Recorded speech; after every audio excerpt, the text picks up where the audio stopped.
Before Solomon became the wisest king in Israel, before gold filled Jerusalem and foreign rulers traveled great distances to hear him speak, his life stood on the edge of a political disaster. The throne was not waiting peacefully for him, it was being taken. King David the warrior, who had united the tribes of Israel, captured Jerusalem and established a dynasty, was nearing the end of his life. His body had grown weak. Even when servants covered him with blankets, he could not keep warm.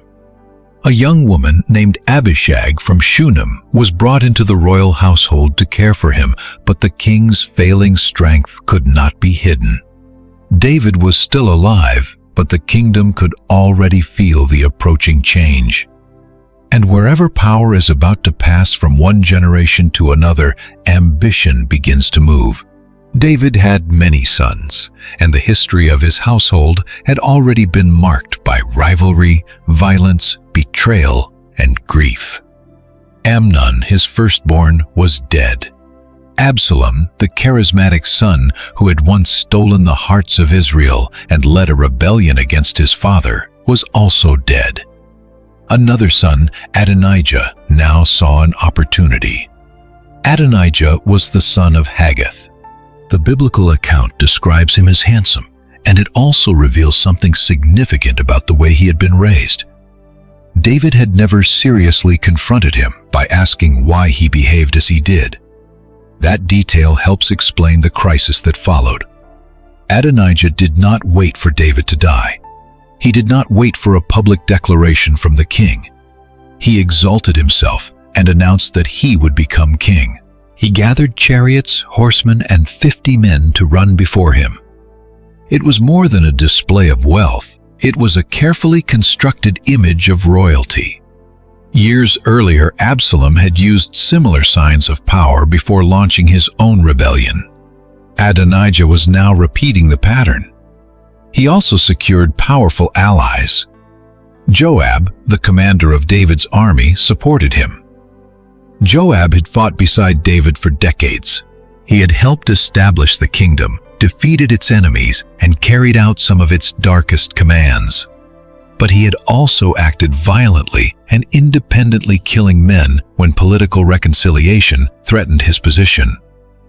Abiathar the priest also joined Adonijah. Abiathar had suffered alongside David during the years when Saul hunted him, and he had remained with David through rebellion and war. His decision to support Adonijah gave the movement religious credibility.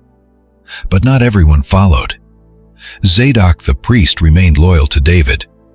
So did Nathan the prophet, Benaiah son of Jehoiada, and David's mighty warriors. Solomon was not among Adonijah's supporters.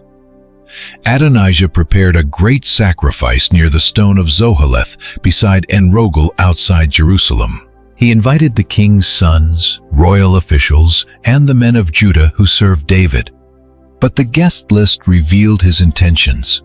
He did not invite Nathan. He did not invite Benaiah. He did not invite David's mighty men, and he did not invite Solomon.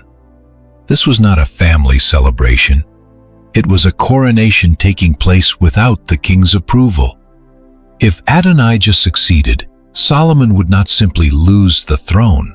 In the brutal politics of the ancient world, a rival claimant could lose his life. Bathsheba, Solomon's mother, would also be in danger. Those who had supported Solomon could be removed before they had time to resist. Nathan understood the threat. He went to Bathsheba and warned her that Adonijah had made himself king while David remained unaware of what was happening. Nathan advised her to approach David and remind him of the promise that Solomon would succeed him. The biblical text records the substance of the conversations that followed. Bathsheba entered the king's chamber, bowed before him, and appealed to his word.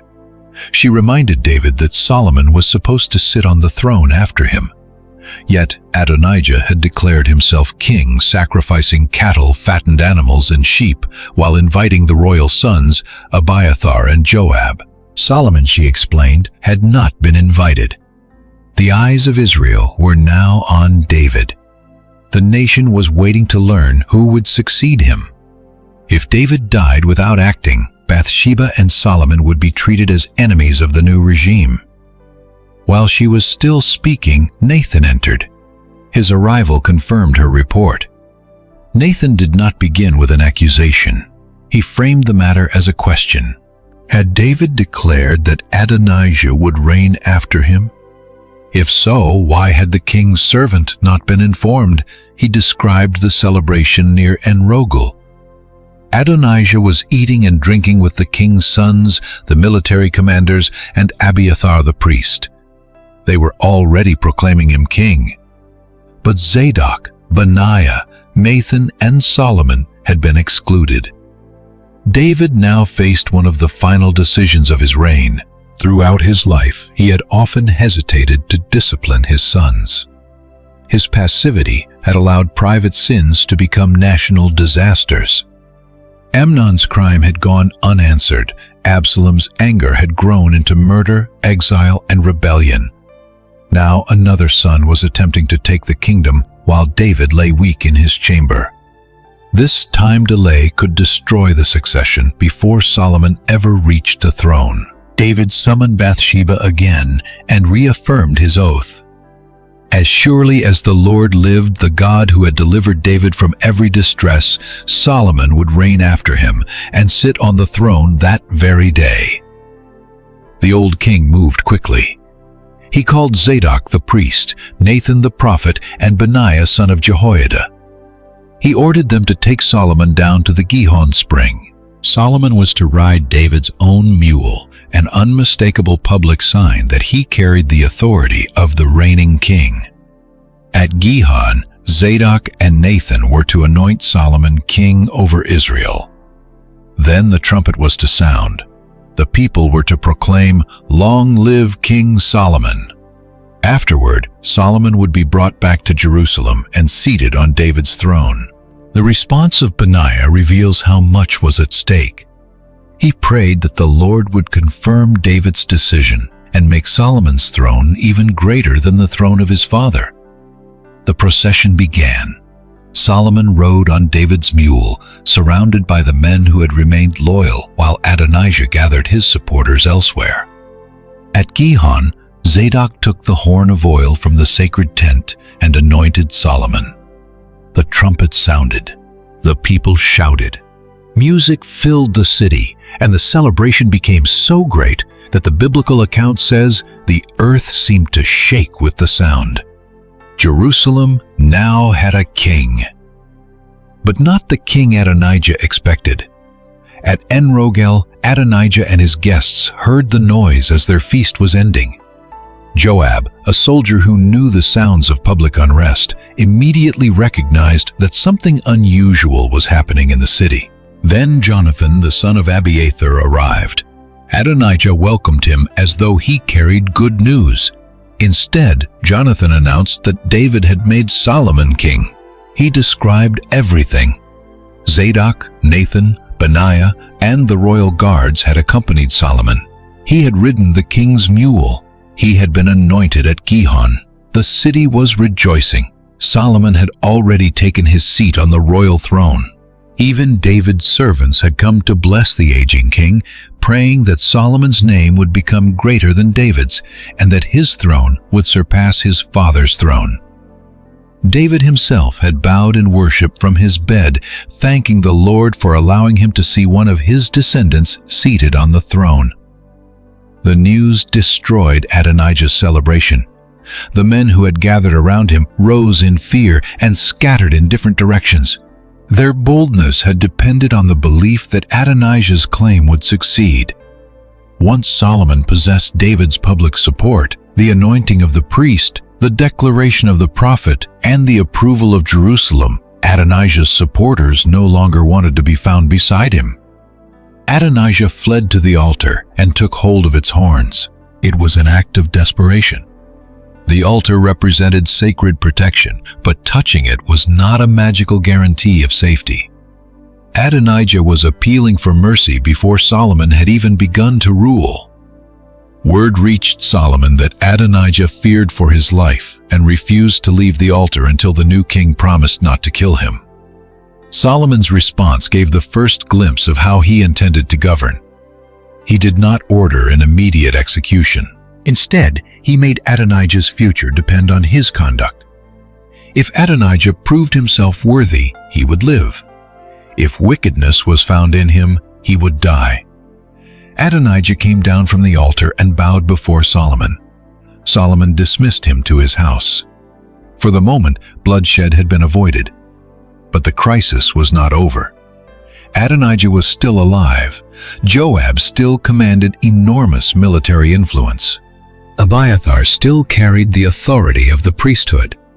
The kingdom contained men who had publicly chosen one son of David over another, and ancient political loyalties did not disappear simply because a trumpet had sounded. Solomon had been placed on the throne, but he had not yet secured it.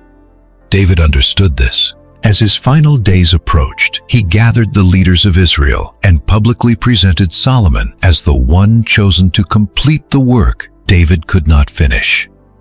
David had desired to build a permanent house for the Ark of the Covenant, but he had been a man of war and had shed much blood. The task of building the temple would pass to his son. According to the account in Chronicles, David gave Solomon the plans for the temple and its courts, rooms, treasuries, priestly divisions, and instruments of worship. He also provided materials that had been prepared for the work: gold, silver, bronze, iron, wood, and precious stones. Yet David's most important charge was not architectural. He told Solomon to know the God of his father and serve him with a whole heart and a willing mind. The Lord searched every heart and understood every intention. If Solomon sought him, he would find him. But if Solomon abandoned him, the consequences would endure. Then David urged his son to be strong and begin the work. The people also gave willingly toward the future temple. Leaders, commanders, officials, and families contributed from their own possessions. David rejoiced, not merely because wealth had been collected, but because the people had offered it freely. He prayed that the Lord would keep such devotion within the hearts of Israel and give Solomon an undivided heart to obey the commandments and complete the temple. That prayer would later become one of the great tensions of Solomon's life. He would build the house, but would he keep an undivided heart? In the final instructions recorded in Kings, David spoke to Solomon with the seriousness of a king who knew he was about to die. He told him to be strong, to walk in the ways of the Lord, and to keep the commands written in the law of Moses.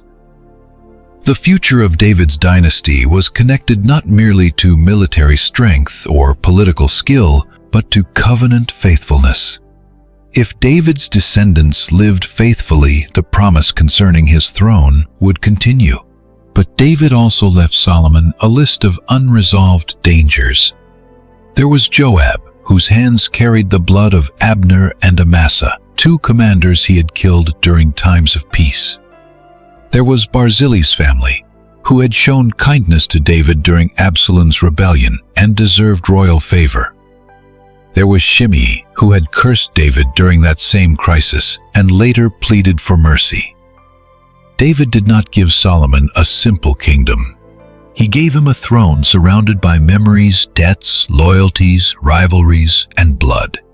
The young king would need more than intelligence. He would need discernment. He would need courage. And above all, he would need a heart capable of remaining faithful when power made disobedience seem safe. Solomon's rise had begun with a contested throne, a frightened rival, and a dying father's warning. Soon David would be gone. Then Solomon would have to decide what kind of king he would become. David had ruled Israel for 40 years, 7 years in Hebron, 33 years in Jerusalem. His reign had begun in danger, passed through war and rebellion, and ended with a dynasty established but not yet secure. When David died, he was buried in the city of David, and Solomon inherited more than a crown. He inherited unfinished conflicts. The kingdom was outwardly united, but the men who had supported Adonijah still remained within it. Joab had commanded Israel's armies for decades, Abiathar held priestly authority.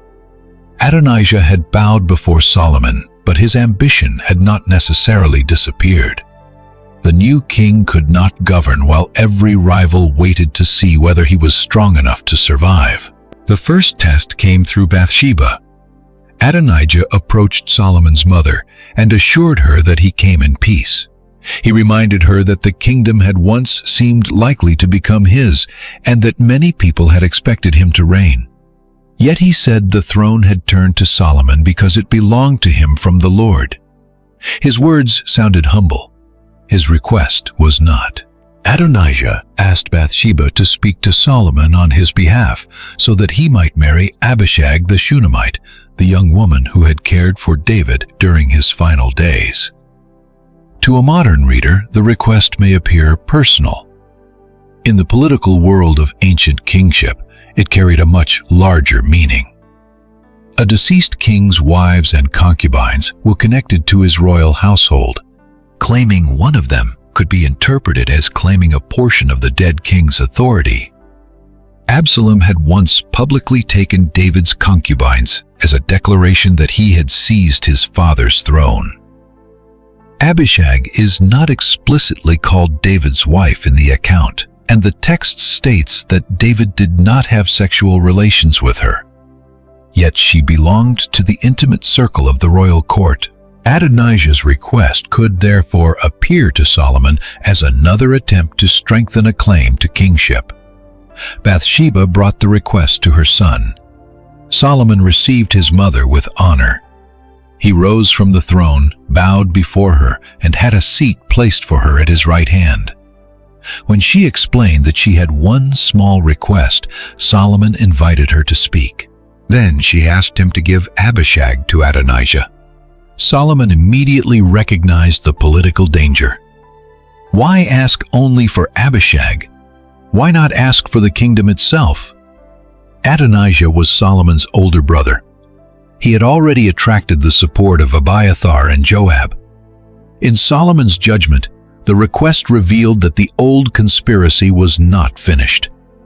He declared that Adonijah had forfeited the mercy previously shown to him. Benaiah, son of Jehoiada, carried out the sentence. Adonijah's first rebellion had ended at the altar.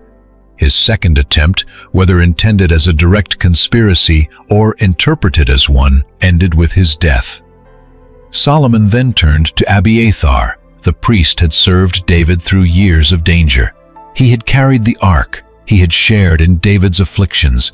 For that reason, Solomon did not execute him, but he removed him from the priesthood and sent him to his estate at Anathoth. The account presents this not merely as a political decision, but as part of a much older judgment. Generations earlier, the house of Eli had been warned that its priestly line would lose its privileged position because of persistent unfaithfulness. Abiathar's removal brought that word closer to completion, while Zadok's position became secure. The news soon reached Joab. Joab understood what Solomon's actions meant. Adonijah was dead. Abiathar had been removed. The network that had supported the attempted succession was collapsing. Joab fled to the tent of the Lord and took hold of the horns of the altar, just as Adonijah had done before him. But Joab's case was different. The altar was not designed to protect a person who had deliberately committed murder. The law of Moses distinguished between accidental killing and premeditated violence. A murderer could not use sacred space to escape justice.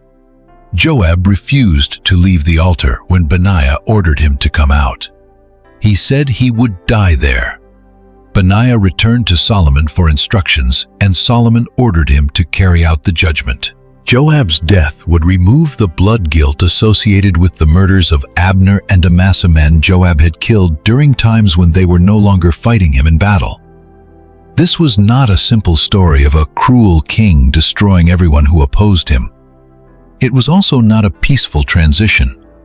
The biblical account presents Solomon's consolidation of power through the language of justice, royal survival, David's final instructions, and the fulfillment of earlier consequences.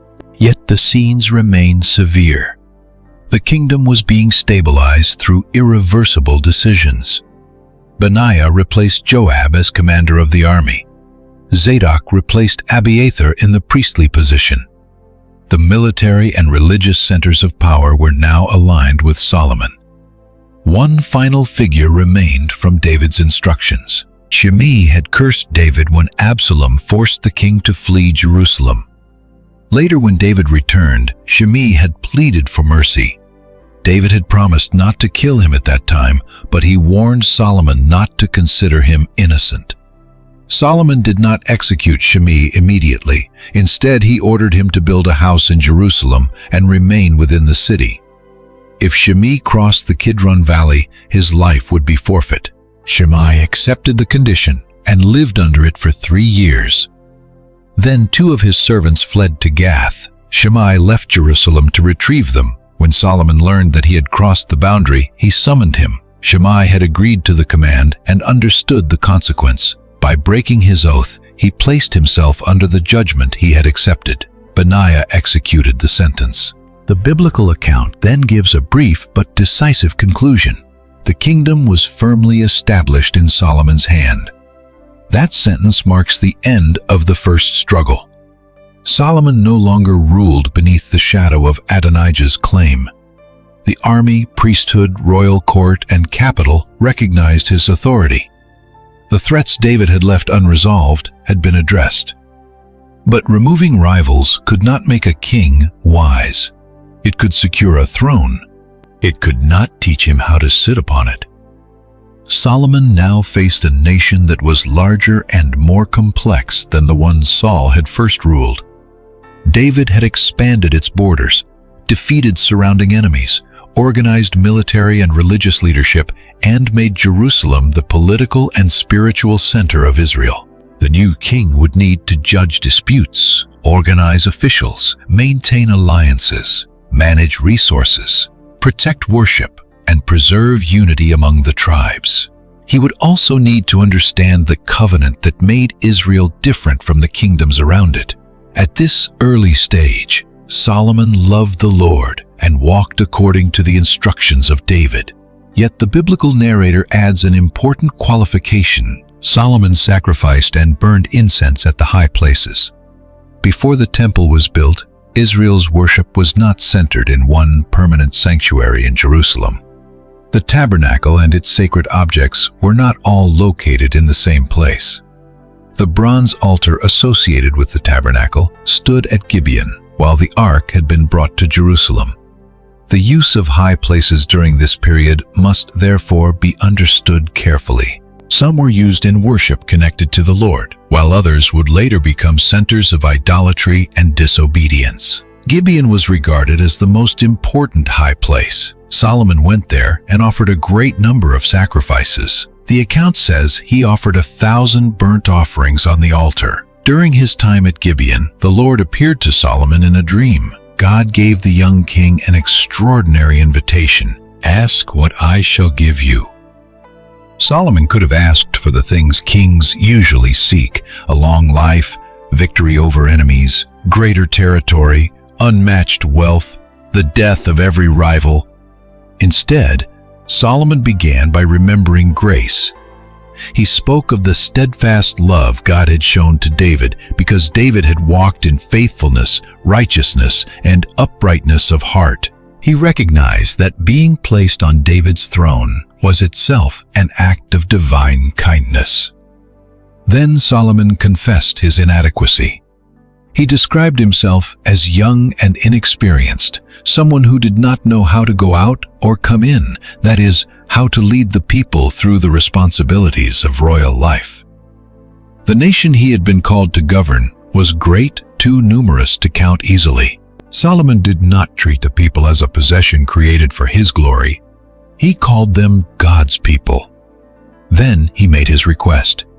He asked for a listening heart to judge the people and to discern between good and evil. The traditional phrase, "an understanding heart," captures part of the meaning. But Solomon's request was not merely for intelligence. He asked for an inner capacity to hear correctly, to listen to God, understand people, perceive truth and judge with discernment. He knew that information alone could not govern Israel. A king might know military strategy and still destroy his nation. He might understand trade and still exploit his people. He might speak brilliantly and still fail to recognize injustice. Solomon asked for the ability to distinguish. The request pleased the Lord. Because Solomon had not asked for long life, riches, or the death of his enemies, God promised to give him a wise and discerning heart, unlike any king before or after him. God also promised what Solomon had not requested, riches and honor. And there was a further promise. If Solomon walked in God's ways and kept his commandments as David had done, his days would be lengthened. The promise contained both gift and responsibility. Wisdom would be given, wealth would be given, honor would be given, but covenant faithfulness could not be replaced by any of them.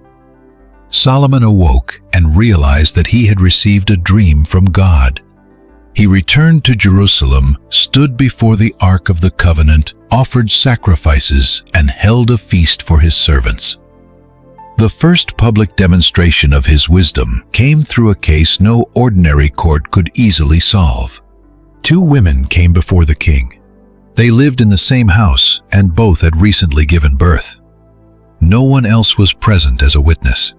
One woman claimed that the other had accidentally lain on her own child during the night, causing the child to die. According to her account, the grieving mother then exchanged the babies while she slept, placing the dead child beside her and taking the living child. The other woman denied it. Each claimed the living child, each identified the dead child as belonging to the other. There were no witnesses, no written records, no evidence that could settle the case. The court had only two competing voices. Solomon repeated the claims, making the conflict clear. Then he called for a sword. He commanded that the living child be divided in two with half given to each woman. The command was not the final judgment. It was a test designed to expose the heart. The woman whose child was alive was overwhelmed with compassion. She begged the king not to kill the child. She was willing to surrender him completely if that was the only way to save his life. The other woman accepted the division. Let the child belong to neither of them. Solomon now had what the lack of witnesses could not provide. The true mother revealed herself through self-sacrificing love. He ordered that the living child be given to the woman who had pleaded for his life. News of the judgment spread throughout Israel. The people feared the king not merely because he possessed authority, but because they recognized that the wisdom of God was in him to administer justice. This was the moment Solomon's reputation began to grow. He had inherited David's throne. Now he possessed a gift uniquely suited to his own reign. David had been remembered as the warrior king, the shepherd, who fought Israel's enemies and established Jerusalem. Solomon would become known as the king who listened, judged, organized, built, and spoke with extraordinary understanding. Yet the story at Gibeon contained a warning hidden within the gift. Solomon had asked for a listening heart. The future of his kingdom would depend on whether he continued to use it. Wisdom is not a shield that protects a person regardless of how they live. It is light offered for the path. A person may see the way clearly and still choose another road. For now, Solomon was listening. His kingdom was secure. His judgments inspired awe. The peace David had fought to create now gave Solomon the opportunity to build. And the young king was about to transform Israel from a warrior kingdom into a center of administration, trade, learning, and worship, whose fame would reach far beyond its borders.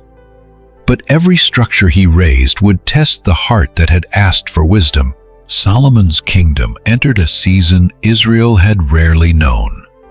The wars that had consumed much of David's reign were largely over. The borders were secure. Tribute came from neighboring territories. trade routes opened. The tribes of Israel lived with a sense of stability that earlier generations had struggled to imagine. The biblical account describes Judah and Israel as numerous as the sand by the sea, eating, drinking, and rejoicing. But peace did not mean inactivity. Solomon began building a kingdom designed not merely to survive, but to endure.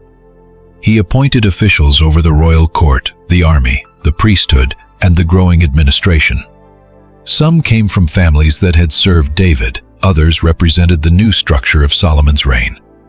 Azariah, the son of Zadok, held priestly responsibility. Elihoreph and Ahijah served as secretaries. Jehoshaphat was the recorder. Benaiah commanded the army. Zadok and Abiathar are both named within the early royal structure, although Abiathar had already been removed from active priestly service and sent to Anathoth. Zabud, the son of Nathan, served as a priest and close advisor to the king. Solomon also divided the land into 12 administrative districts. Each district was responsible for supplying food for the king and the royal household during 1 month of the year. This system supported a court far larger and more organized than anything Israel had previously maintained. It revealed Solomon's administrative intelligence. It also introduced a pattern that would later become a source of resentment. The districts did not always follow the traditional boundaries of the tribes. Their purpose was efficiency, taxation, and royal provision. The kingdom was no longer operating only as a loose confederation united during times of war. It was becoming a centralized monarchy. Centralization brought order. It also brought cost. Solomon's daily provisions were enormous. Flour grain, cattle, sheep, deer, gazelles, and birds were brought to support the royal court. Thousands of people were connected to the palace administration, military, labor system, and foreign delegations. The size of the household reflected the scale of the kingdom. The biblical text emphasizes that Solomon ruled over territories stretching from the Euphrates toward the border of Egypt. Some regions were directly controlled, while others paid tribute or maintained relationships of dependence. The king also possessed thousands of stalls for horses and chariots, with cavalry stationed in strategic cities. To surrounding nations, these were signs of strength. To a careful reader of the law of Moses, they also raised questions. Deuteronomy had warned that Israel's king should not multiply horses, wives, or excessive silver and gold. The king was to keep a copy of the law, read it throughout his life, and remember that he remained a brother among the people, rather than a ruler above divine command. At this stage, the warnings had not yet reached their full consequence, but the direction of Solomon's kingdom was already visible. Everything was becoming larger: his court, his military, his wealth, his influence. And the larger the kingdom became, the more difficult it would be to distinguish between the blessings God had given and the ambitions Solomon chose for himself. Still, the central feature of these early years was wisdom. Solomon's understanding extended beyond courtroom judgments. The biblical account portrays him as a student of creation, human behavior, language, and ordered life. He spoke thousands of proverbs and composed many songs. He described trees from the cedar of Lebanon to the hyssop growing from walls. He spoke about animals, birds, reptiles, and fish. People came from many nations to hear him. Kings sent representatives. Travelers carried stories of the ruler in Jerusalem, whose insight seemed to reach into every area of life. The wisdom connected with Solomon was not simply the ability to answer riddles. Biblical wisdom concerned the skill of living well within the moral order God had established. It involved justice, self-control, diligence, speech, family leadership, wealth, friendship, and the fear of the Lord. Solomon's reputation, therefore, rested on more than intelligence. He appeared to understand how life was designed to work. Yet the greatest project of his reign would not be a collection of sayings or an expanded administration. It would be a house for the name of the Lord. David had brought the Ark of the Covenant to Jerusalem, and desired to build a permanent sanctuary. But the task had been reserved for Solomon. Now the time had come. The king first turned north toward Tyre. Hiram, the king of Tyre, had been a friend of David. When he heard that Solomon had been anointed king, he sent servants to Jerusalem. Solomon responded with a message that connected the new project to the history of his father. David had not been able to build the temple because warfare surrounded him until the Lord placed his enemies beneath his feet. Solomon now enjoyed rest on every side. There was no immediate adversary threatening the kingdom. Therefore, he intended to build a house for the name of the Lord, according to the promise that David's son would complete the work. Solomon asked Hiram to provide cedar from Lebanon. The forests of Lebanon were famous for strong, tall trees suitable for monumental construction. Israel possessed skilled workers, but the Sidonians were particularly experienced in cutting timber. Hiram rejoiced when he heard Solomon's message. He praised the Lord for giving David a wise son to rule such a great people. An agreement was formed. Hiram would supply cedar and cypress logs. His servants would cut the trees, transport them down from Lebanon, and send them by sea in rafts to a place designated by Solomon. In return, Solomon would provide food for Hiram's royal household. The alliance strengthened the relationship between Jerusalem and Tyre. It also connected Israel to the maritime networks of the Phoenician coast. But preparing timber was only the beginning. The temple required stone cutters, laborers, supervisors, transport, metalworkers, architects, and a system capable of sustaining years of construction. Solomon raised a labor force from Israel. 30,000 men were placed into rotating service. 10,000 at a time worked in Lebanon for 1 month, then returned home for 2 months. Adonijah supervised the labor. There were also tens of thousands carrying loads and cutting stone in the hills, along with thousands of supervisors directing the work. Some of these laborers were drawn from surviving non-Israelite populations within the land. The biblical accounts distinguish between different forms of labor, but the scale remains unmistakable. Solomon's great projects depended on the work of many hands. The stones used for the foundation were large and costly. They were cut and prepared at the quarry so that when they were brought to the construction site, the sound of hammer axe and iron tool was not heard within the rising sanctuary. The silence carried symbolic weight. The temple was not built like a battlefield. Its stones arrived prepared. The structure rose with controlled precision. Construction began in the 4th year of Solomon's reign in the month of Ziv.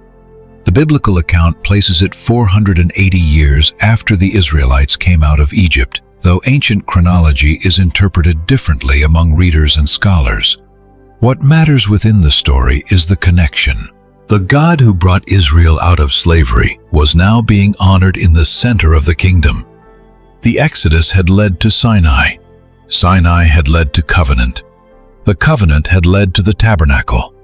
Now, after generations of wandering, conquest, judges, war, and monarchy, the worship of Israel was being centered in a permanent house in Jerusalem. The temple itself was not enormous when compared with some imperial monuments of the ancient Near East. Its importance came from its purpose. It was divided into sacred spaces. The main hall served as the holy place. Beyond it stood the inner sanctuary, the most holy place, prepared for the Ark of the Covenant. The building was lined with cedar. Carvings of gourds, flowers, palm trees, and cherubim decorated the interior. The stonework was covered so completely that no stone was visible inside. Gold covered the sanctuary. The altar was overlaid with gold. Golden chains marked the entrance to the inner room. 2 enormous cherubim made of olive wood stood within the most holy place, their wings stretching across the width of the chamber. The imagery recalled the garden, the tabernacle, and the throne of divine presence. The temple was designed to communicate holiness, beauty, order, and separation.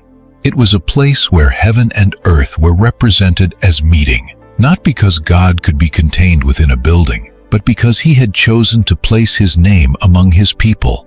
The furnishings were prepared with equal care. A skilled craftsman named Hiram, or Huram, was brought from Tyre. His mother was an Israelite widow, while his father had been a man of Tyre and a worker in bronze. He cast 2 massive bronze pillars for the entrance of the temple. One was named Jachin, commonly understood to carry the sense that God establishes. The other was named Boaz, associated with strength. They stood before the sanctuary as visible declarations that the house and kingdom depended upon a power greater than Solomon's. The craftsman also made the great bronze basin known as the Sea, supported by 12 bronze oxen. Smaller basins and movable stands were created for washing, connected with the sacrificial system. Lamps, tables, bowls, shovels, and sacred utensils filled the temple. Gold and bronze reflected the light. Carved cherubim, palm trees, and flowers covered doors and walls. Every detail declared that this was not an ordinary royal building. But the temple was only one part of Solomon's construction program. While he spent 7 years building the house of the Lord, he spent 13 years completing his own palace complex. The biblical narrator does not directly accuse Solomon merely because his residence took longer. A royal palace included administrative halls, judicial spaces, military areas, accommodations, and multiple structures. Still, the contrast is difficult to ignore. The house of the Forest of Lebanon was filled with cedar columns and shields. The Hall of Pillars displayed royal grandeur. The Hall of Judgment contained the throne from which Solomon issued decisions. A separate residence was built for Pharaoh's daughter, whom Solomon had married. Jerusalem was being transformed. The city David had captured was becoming the capital of a regional power. Its walls were strengthened, its royal buildings expanded. Its temple rose above the ancient city. Foreign visitors approaching Jerusalem would see a kingdom of order, wealth, religion, and authority. But the presence of Pharaoh's daughter within Solomon's story introduced another tension. Solomon had formed a marriage alliance with the king of Egypt. Pharaoh had captured Gezer, burned it, killed its Canaanite inhabitants, and given the city as a marriage gift to his daughter. For Israel, this represented an astonishing reversal. Egypt had once enslaved the Israelites. Now an Egyptian princess lived within the royal household in Jerusalem, and an Egyptian ruler gave territory to Israel's king. Politically, the alliance demonstrated Solomon's status. Spiritually, it pointed toward a danger that had not yet fully appeared. Royal marriages in the ancient world were rarely only personal. They created treaties, stabilized borders, opened trade, and connected dynasties. But they also brought foreign loyalties, customs, and gods into the heart of the court. At this point in the narrative, Solomon was still building the temple. His great spiritual failure lay in the future, yet the structures of compromise were already being placed beside the structures of worship. After 7 years, the temple was completed. Then came the moment for which the entire project had been designed. Solomon assembled the elders of Israel, the tribal leaders, and the heads of the ancestral families in Jerusalem. The Ark of the Covenant was to be brought from the city of David, also called Zion, into the new temple.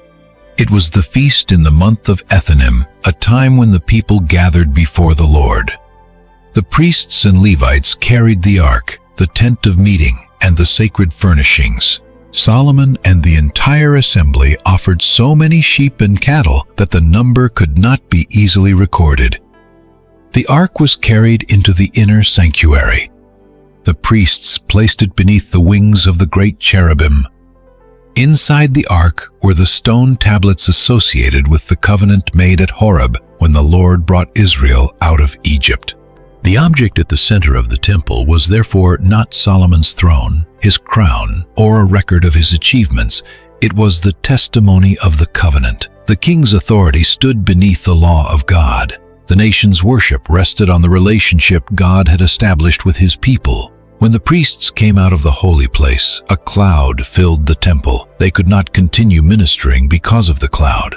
The glory of the Lord had filled the house. The scene recalled the tabernacle in the wilderness, when divine glory filled the tent after Moses completed it. The permanent temple did not replace the God of the Exodus. It continued the story of his presence among Israel. Solomon turned toward the assembly. He declared that he had built a magnificent house for the Lord, a place where his name would dwell. Then he blessed the people and remembered the promise made to David. God had brought Israel out of Egypt, but had not previously chosen a city for a permanent house or a man to rule in this way. David had desired to build, and although he was not permitted to complete the work, his desire had been honored.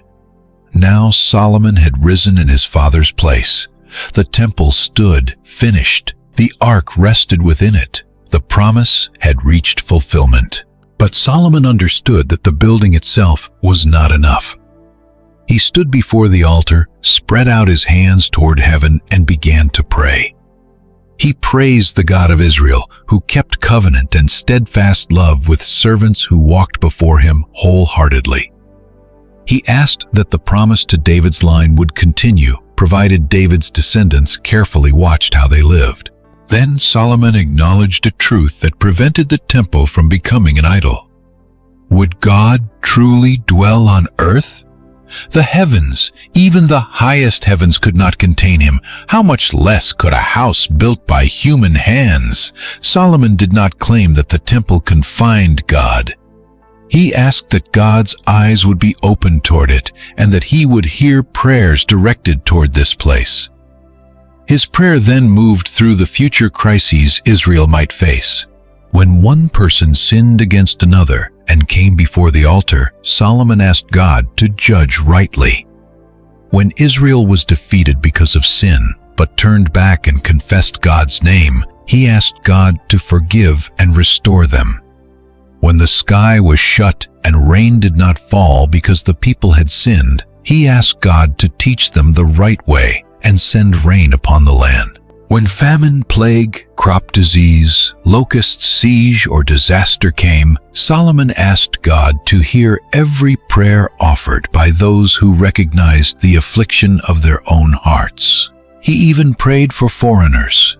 When a person from a distant land heard of God's great name and came to pray toward the temple, Solomon asked that the Lord would hear so that all peoples of the earth might know and fear him.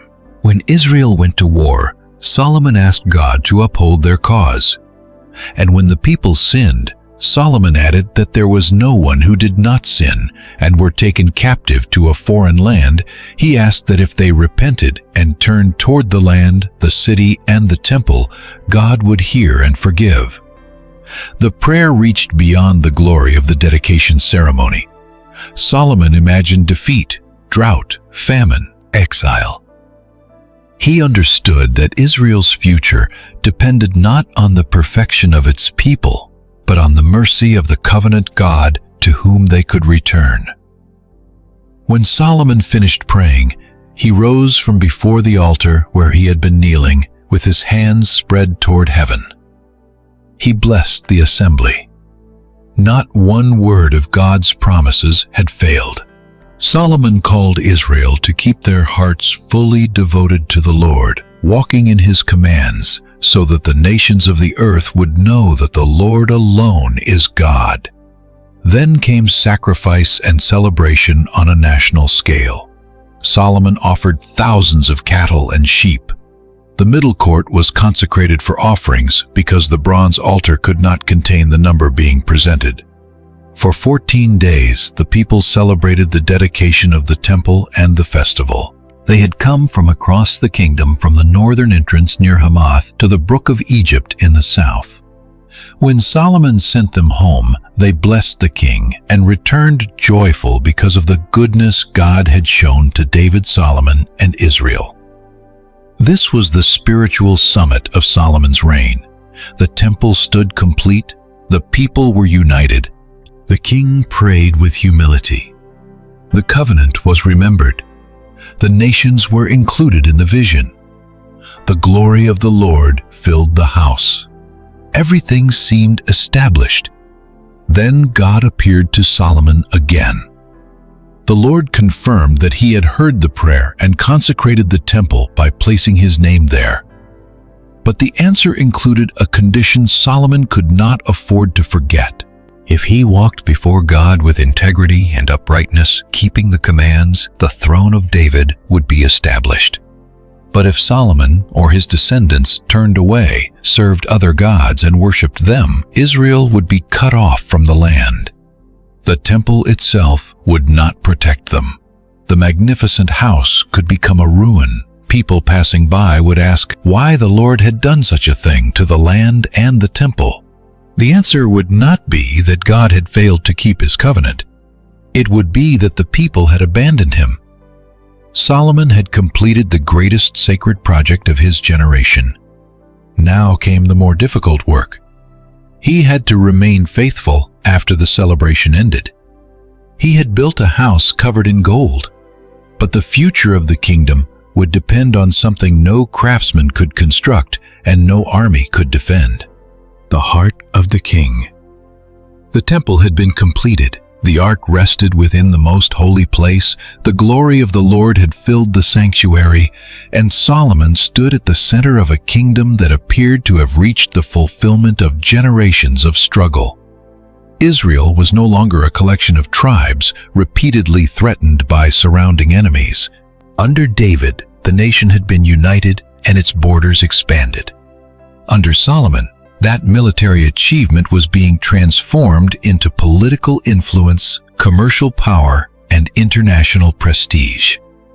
The age of conquest had given way to the age of construction. Jerusalem became the visible center of that transformation. The city contained the temple, the royal palace, government halls, treasuries, military facilities, residences for officials, and buildings designed to receive foreign representatives. Gold, cedar-carved stone, bronze, and costly fabrics communicated that Israel had entered a new position among the kingdoms of the ancient world. The king who had once confessed that he did not know how to lead was now recognized far beyond Israel for wisdom, wealth, and order. But greatness creates its own dangers. When a kingdom is weak, its threats are easy to recognize. They arrive as invading armies, famine, rebellion, or open disorder. When a kingdom is strong, its most dangerous threats may appear as success. Solomon continued developing relationships with Hiram of Tyre. The cedar and skilled labor supplied for the temple had formed part of a larger alliance between the two kings. Solomon provided food for Hiram's household, while Tyre gave Israel access to materials, craftsman ports, and maritime experience. Yet the relationship also revealed the cost of Solomon's building program. After completing the temple and palace complex, Solomon gave Hiram 20 cities in the region of Galilee. When Hiram inspected them, he was not pleased with what he received. He called the area Kabul, a name expressing dissatisfaction with the gift. The details of the arrangement are not fully explained, and the parallel account in Chronicles describes additional developments between the two kings. But Kings leaves the reader with a significant impression. Solomon's projects had become so extensive that royal land and international obligations were involved in financing them. The king who received tribute was also creating debt. The ruler who gathered resources from the nations was also committing Israel's wealth to maintain the system he had built. Solomon strengthened key cities throughout the kingdom. He rebuilt or fortified Hazor Megiddo and Gezer, strategic locations controlling major routes. Lower Beth Horon Baalath and Tamar were developed. Store cities held grain and supplies. Chariot cities supported the growing military. Cavalry and horses were positioned where they could respond quickly to threats. These projects served practical purposes. They protected roads, they supported trade, they increased royal control. They also required enormous amounts of labor. The surviving populations of the Amorites, Hittites, Perizzites, Hivites, and Jebusites were placed under forced labor. Israelites were generally used in military, administrative, supervisory, and royal service, rather than treated in precisely the same way as these subject peoples. But Israel was not untouched by compulsory labor. Earlier 30,000 Israelites had already been organized into rotating work groups for the Lebanon project.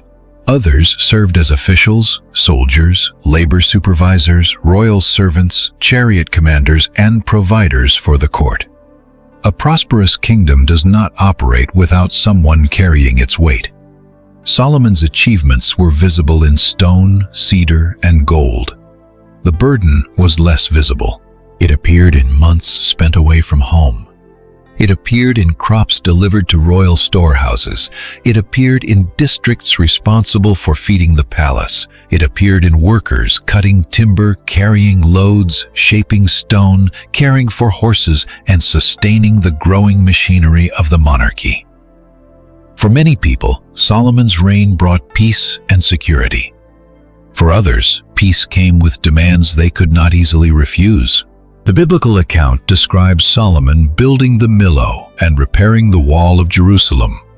The exact form of the Millo is debated, but it was connected to the strengthening or development of the city's structure. Jerusalem was becoming more secure. It was also becoming more royal. The center of national life increasingly revolved around the king, his court, and the systems required to support them. Solomon's wealth grew through several channels. Tribute arrived from territories under his influence. Taxes and provisions came from within the kingdom. Trade moved across land and sea. Royal partnerships extended toward Arabia, Phoenicia, Egypt, and regions farther south and east.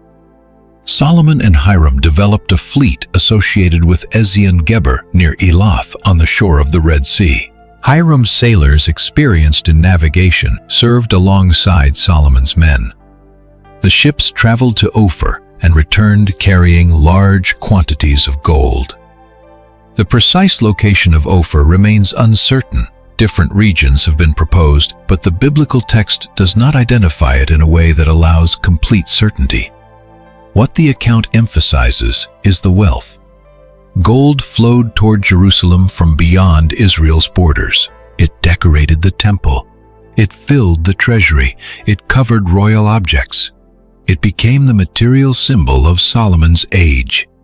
Silver became so common in Jerusalem that it was regarded as having little value compared with the abundance surrounding the king. Cedar was treated as plentiful, though it had once been a rare and prized material. Solomon made 200 large shields of hammered gold and 300 smaller shields. These were placed in the house of the Forest of Lebanon, part of the royal complex. The shields were military objects transformed into ceremonial displays. They suggested power without requiring battle. They reflected light across the hall. They announced that the kingdom possessed enough wealth to turn instruments of war into decoration. Solomon also constructed an extraordinary throne. It was made with ivory and overlaid with refined gold. 6 steps led upward. Figures of lions stood beside the armrests and along the steps. The imagery presented the king as powerful, elevated, and surrounded by royal authority. The biblical narrator says that nothing like it had been made in any other kingdom. All Solomon's drinking vessels were gold. The household objects in the house of the Forest of Lebanon were gold. Silver was considered ordinary in comparison. Every 3 years, ships returned carrying gold, silver, ivory, apes and peacocks, or possibly baboons, monkeys, and other exotic animals, depending on how the ancient terms are understood. These items were not necessary for Israel's survival. They were signs of reach.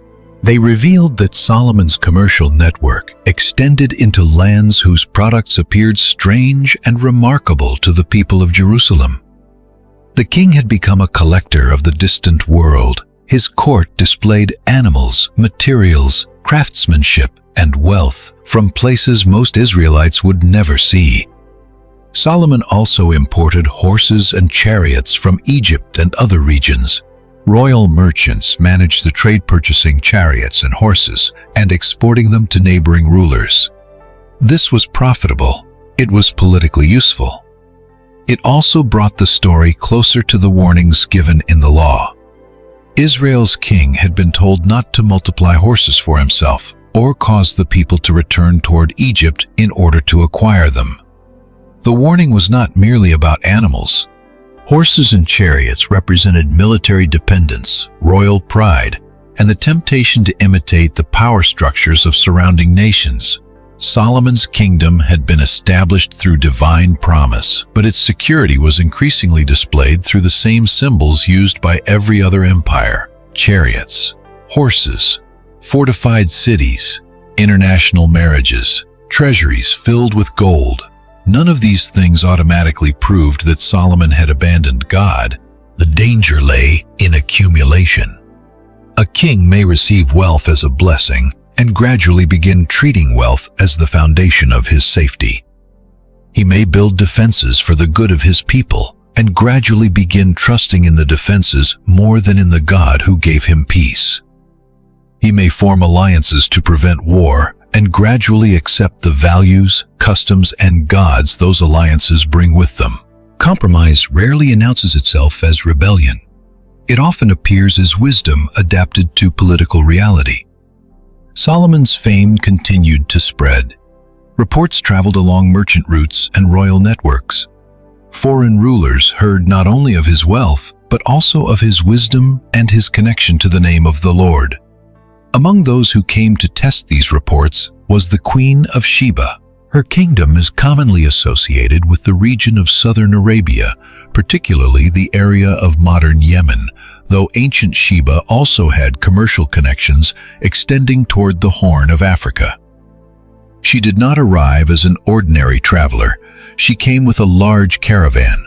Camels carried spices, precious stones, and an abundance of gold.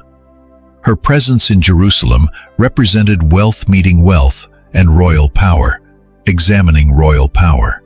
She had heard of Solomon's reputation and came to test him with difficult questions. The biblical text does not preserve the riddles or problems she presented.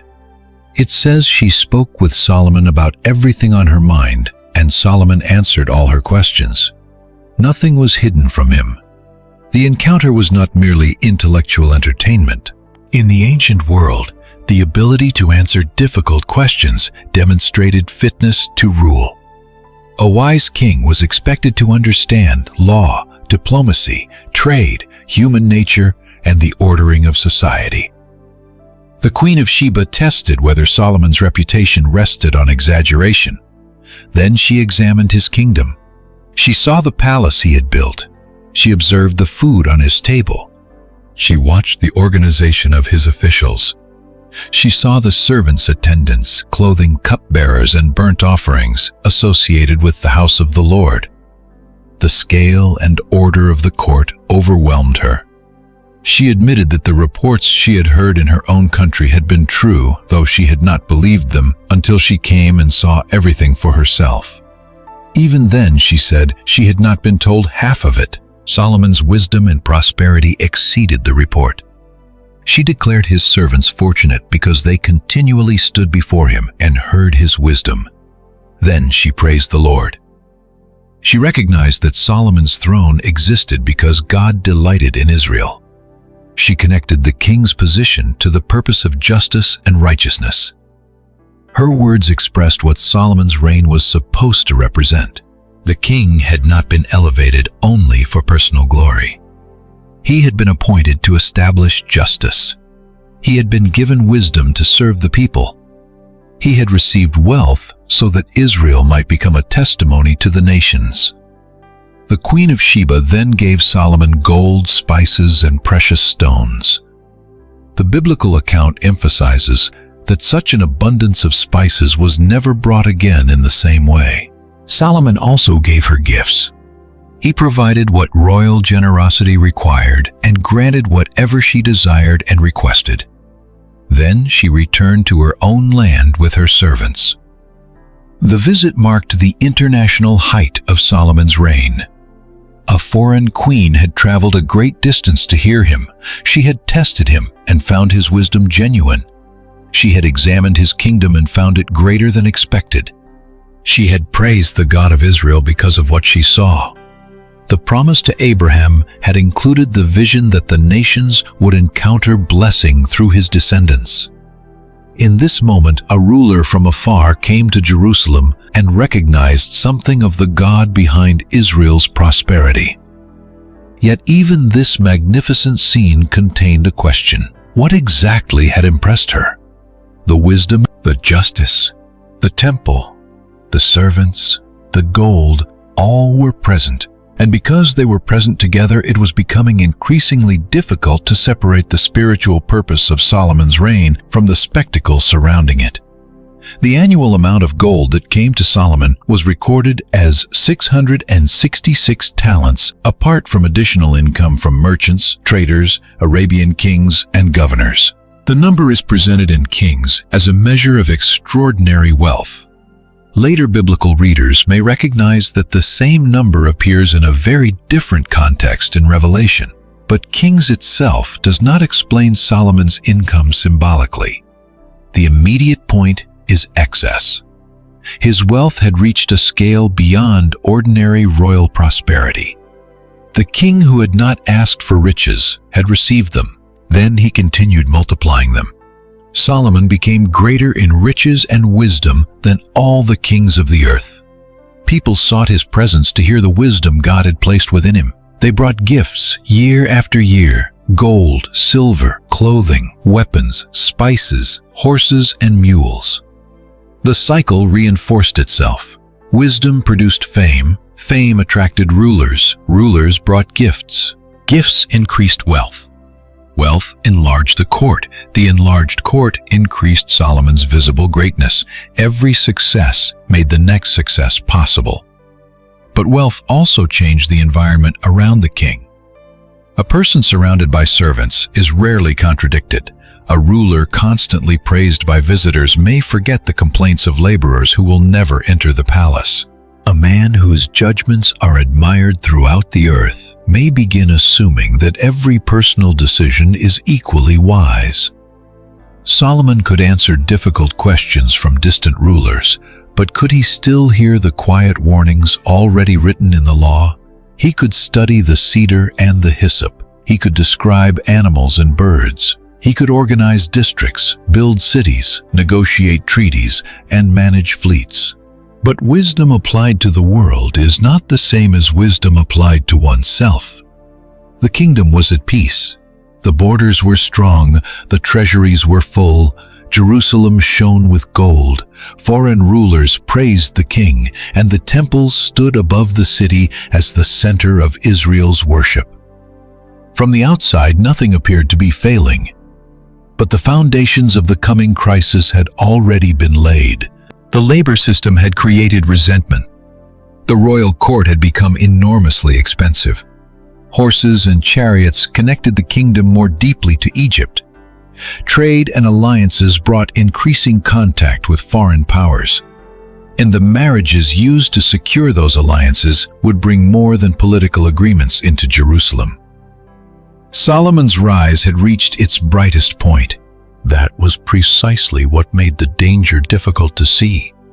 A kingdom may begin to fall long before its walls collapse. Sometimes the first sign is not defeat.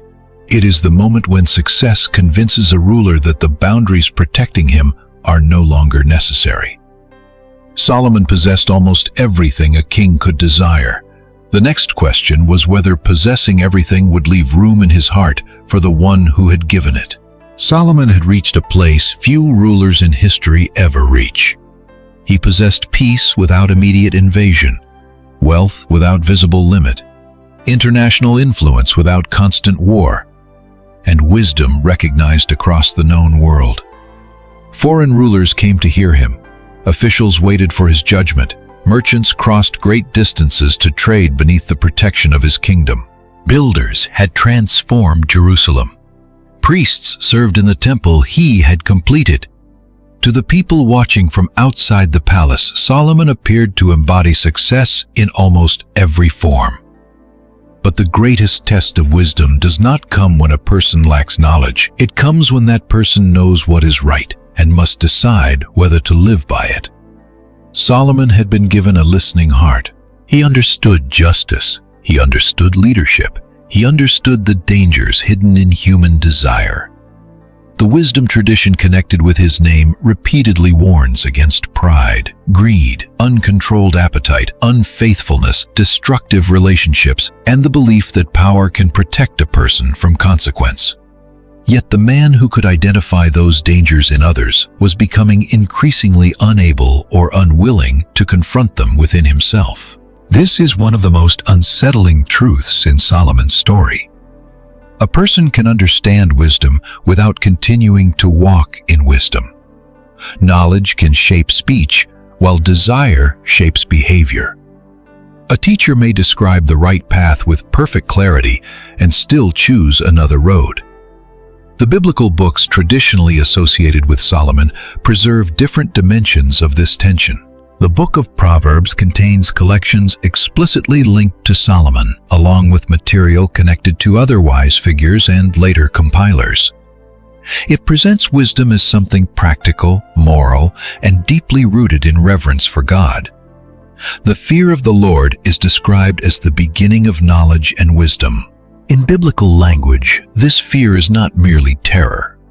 It is reverence, humility, and the recognition that human life must be ordered under God's authority. Proverbs speaks to sons, rulers, workers, families, merchants, and ordinary people. It warns that pride comes before destruction. It teaches that dishonest wealth will not endure.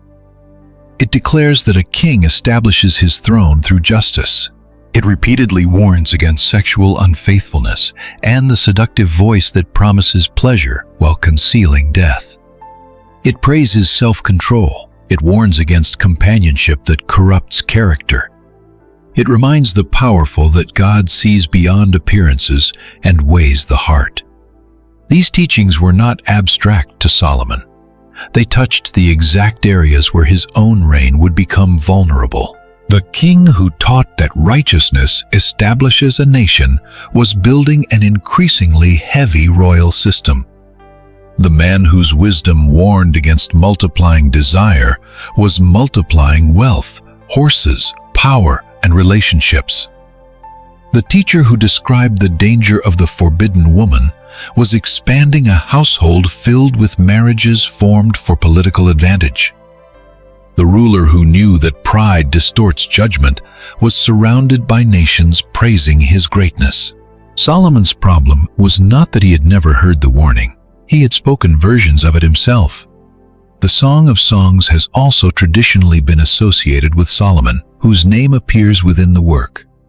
Readers have long debated how the book should be understood, who speaks in each section, and whether Solomon composed the entire song or became part of a later poetic tradition connected with it. What the book unmistakably celebrates is love, desire, beauty, longing, and mutual delight. Its poetry treats love as powerful, personal, and not easily controlled. Yet Solomon's royal marriages increasingly moved in another direction. They were not simply the story of one man and one woman joined in covenant faithfulness. They became part of an international political system.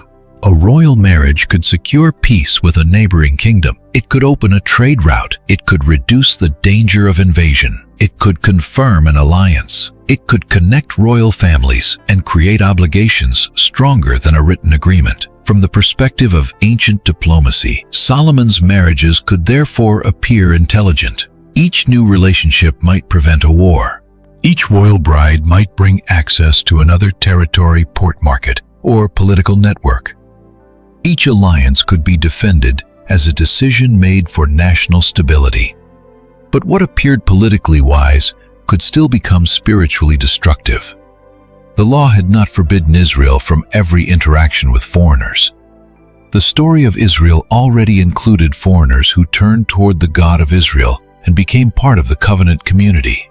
Rahab had protected Israel's spies and confessed faith in the Lord. Ruth the Moabite had left her people, and God's joined herself to Naomi and entered the family line that eventually led to David and Solomon. The central danger was not ethnicity, it was allegiance.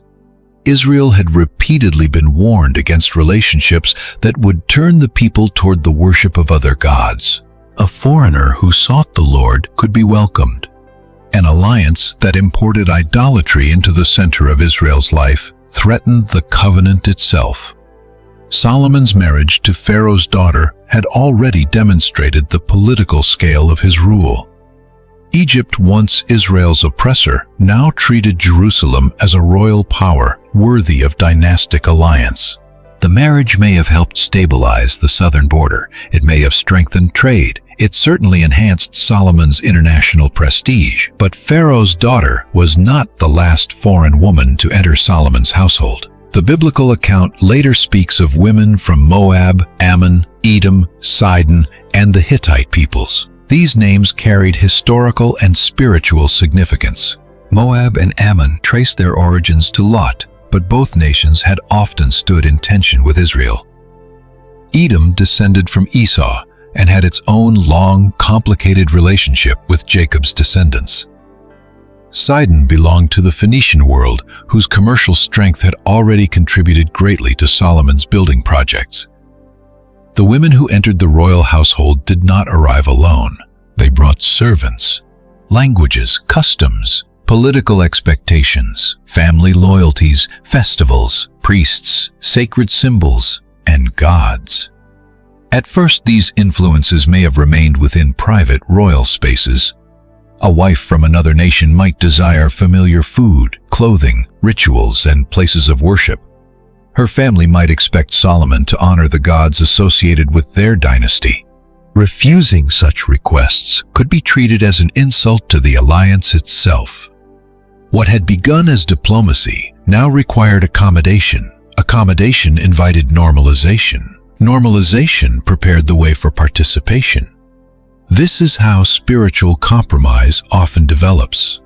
It rarely begins with a person announcing that everything once believed is false. It begins with an exception, then another. A boundary is adjusted for practical reasons. A warning is treated as too severe. A forbidden practice is tolerated because confronting it would be politically costly. What once caused discomfort becomes familiar.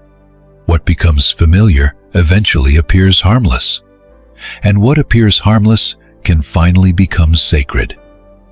Solomon had enough wisdom to understand this progression, but his success had changed the conditions under which he made decisions.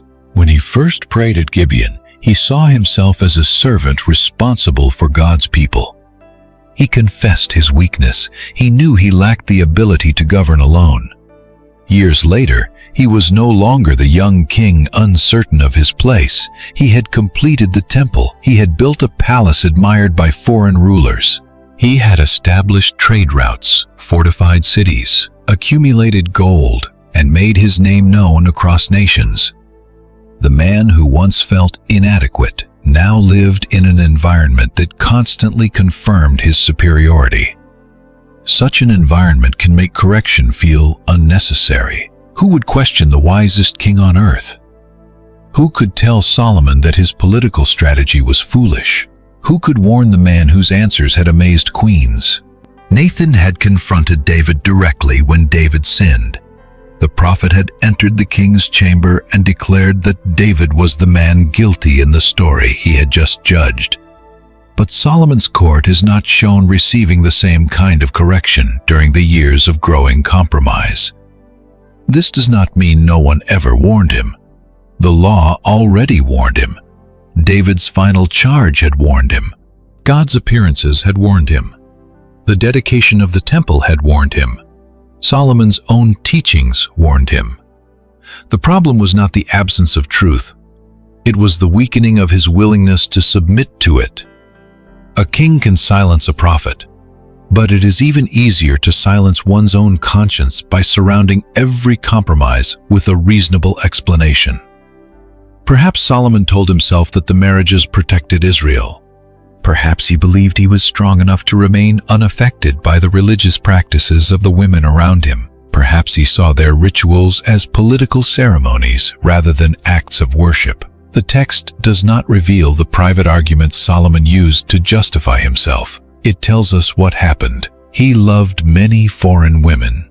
The word loved makes the warning more personal. This was not only a matter of distant treaties signed in a royal chamber. Solomon's affections became entangled with relationships that gradually redirected his loyalty. The heart that had once listened for wisdom was now listening to many competing voices.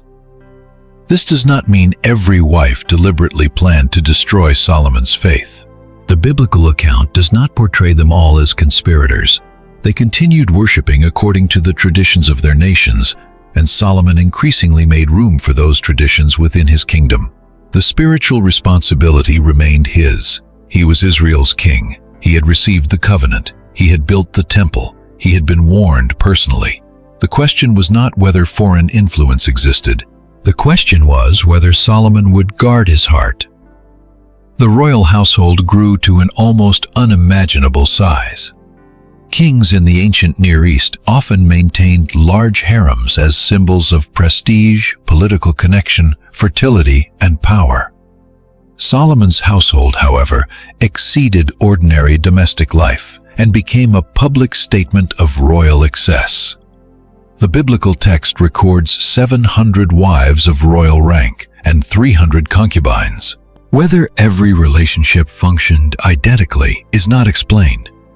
The number itself communicates abundance beyond any possible vision of faithful marital intimacy. Solomon had not simply entered several political marriages. He had multiplied wives on a scale that reflected the same pattern visible in his gold horses, chariots, servants, and building projects. Nothing remained small. Nothing seemed complete.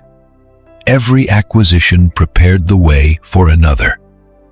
The law's warning about a king multiplying wives was directly connected to the danger that his heart would turn away.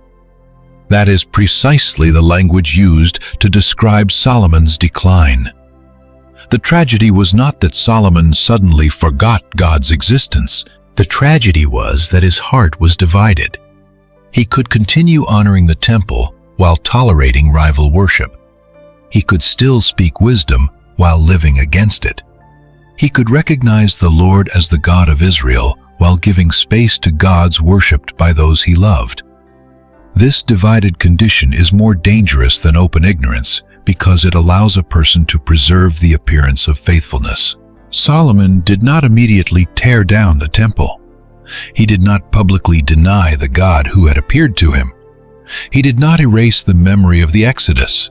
Instead, he added another practice, another altar, another permission, another religious obligation tied to another relationship. The kingdom became spiritually crowded, and the same Solomon who had prayed that the temple would draw the nations to worship the God of Israel was now allowing the gods of the nations to establish a presence near Jerusalem. The direction had been reversed. At the dedication of the temple, Solomon had prayed for foreigners who heard of the Lord's great name and came to worship him. That prayer imagined the nations moving toward the God of Israel. Solomon's later choices allowed the worship of the nations to move into Israel. The difference was enormous. Hospitality welcomed people to seek the Lord. Compromise adjusted worship so that no allegiance had to be surrendered. One path revealed Israel's God to the nations, the other treated the Lord as one God among many. This was not merely a private weakness in the king's household. In the ancient world, the religion of the ruler shaped public life. Royal support gave legitimacy. Royal building created permanence. Royal resources turned personal preference into national infrastructure. If an ordinary man tolerated an idol within his home, his family might be affected. If Solomon supported foreign worship, priests, servants, officials, and future generations would see that worship protected by the throne. The king's heart could therefore become the nation's direction. This is why biblical leadership carries such serious consequence. A leader's private desires rarely remain private when that leader controls wealth, institutions, law, and public example. Solomon had once asked for wisdom so he could judge God's people. Now the people would be affected by the desires he refused to judge within himself. The collections associated with Solomon continue to sharpen the irony. Proverbs teaches that a person should trust in the Lord rather than lean entirely on personal understanding. Solomon possessed greater understanding than almost anyone around him. That made the warning more necessary, not less. Human wisdom becomes dangerous when it convinces a person that dependence on God is no longer required. Proverbs warns that there is a way that appears right to a person but ends in death. Solomon's alliances appeared right. They brought peace, trade, wealth, diplomatic stability. But the final direction of a road cannot always be measured by its immediate results. A choice may succeed politically while failing spiritually. It may prevent one war while beginning another kind of destruction. It may strengthen the throne for a decade and weaken the dynasty for generations. The book of Ecclesiastes is also traditionally associated with Solomon presenting the reflections of a royal teacher who possessed wisdom, wealth, projects, pleasures, servants, gardens, music, and every visible form of achievement. Scholars in religious traditions have long debated how directly the speaker should be identified with the historical Solomon and when the book reached its final form. Yet its royal voice powerfully echoes the world Solomon created. The speaker describes building houses, planting vineyards, creating gardens, accumulating silver and gold, gathering singers, pursuing pleasure, and becoming greater than those who came before him. Then he looks at everything his hands have made and recognizes its inability to give lasting meaning. All of it is vapor, a breath, something that appears substantial but cannot be held. Whether Ecclesiastes records Solomon's own final reflections or uses a Solomonic royal voice to examine the limits of human achievement, it exposes the emptiness at the heart of unlimited accumulation. The problem with wealth is not that every possession is evil. The problem is that possession cannot answer the deepest questions of life. Gold can cover a wall. It cannot cleanse a conscience. A palace can protect a king from weather. It cannot protect his heart from desire. 1,000 relationships cannot create covenant faithfulness. The praise of nations cannot silence the judgment of God. Solomon had tested almost every form of success available to an ancient ruler: administration, architecture, knowledge, trade, pleasure, diplomacy, military strength, religious achievement, international fame. But success could not give him permission to ignore the conditions of the covenant. The temple dedication had included a warning. If Solomon and his descendants turned aside to serve other gods, Israel would be cut off from the land, and the temple itself would become an object of astonishment. That warning may once have seemed distant. Solomon was young, the nation was united, the people were celebrating. The glory of the Lord filled the house. But warnings often seem unnecessary until the precise moment they become urgent. The spiritual danger did not begin when an idol was placed on a hill. It began when Solomon decided that his heart could remain faithful without guarding his choices. It began when political advantage became more persuasive than covenant obedience. It began when affection was allowed to redefine allegiance. It began when the king treated the boundaries established by God as obstacles to be managed rather than protection to be trusted. Solomon's wisdom had taught him to examine the consequences of a path. His wealth allowed him to avoid many immediate consequences. That delay made the danger greater. A poor man may quickly discover that a foolish decision has cost him everything. A powerful king can continue succeeding while his inner life collapses. The ships still returned with gold. The cities remained fortified. The palace continued operating. Foreign rulers still brought gifts. The temple sacrifices continued. Nothing in the public appearance of the kingdom forced Solomon to admit that he was moving away from the God who had given him everything. But the center was changing. The king's loves were rearranging his loyalties. The royal court was becoming a meeting place not only of nations, but of gods. The women Solomon loved continued in the worship of their peoples. Their requests would not remain private forever. The alliances that had brought peace would soon demand visible religious accommodation. And Solomon the man, who had built the temple of the Lord, was approaching the decision that would define the tragedy of his reign. He had taught others how to recognize wisdom. Now he would reveal whether he still feared the God from whom wisdom came. The tragedy of Solomon's reign did not begin with the fall of a city. It began with the turning of a heart.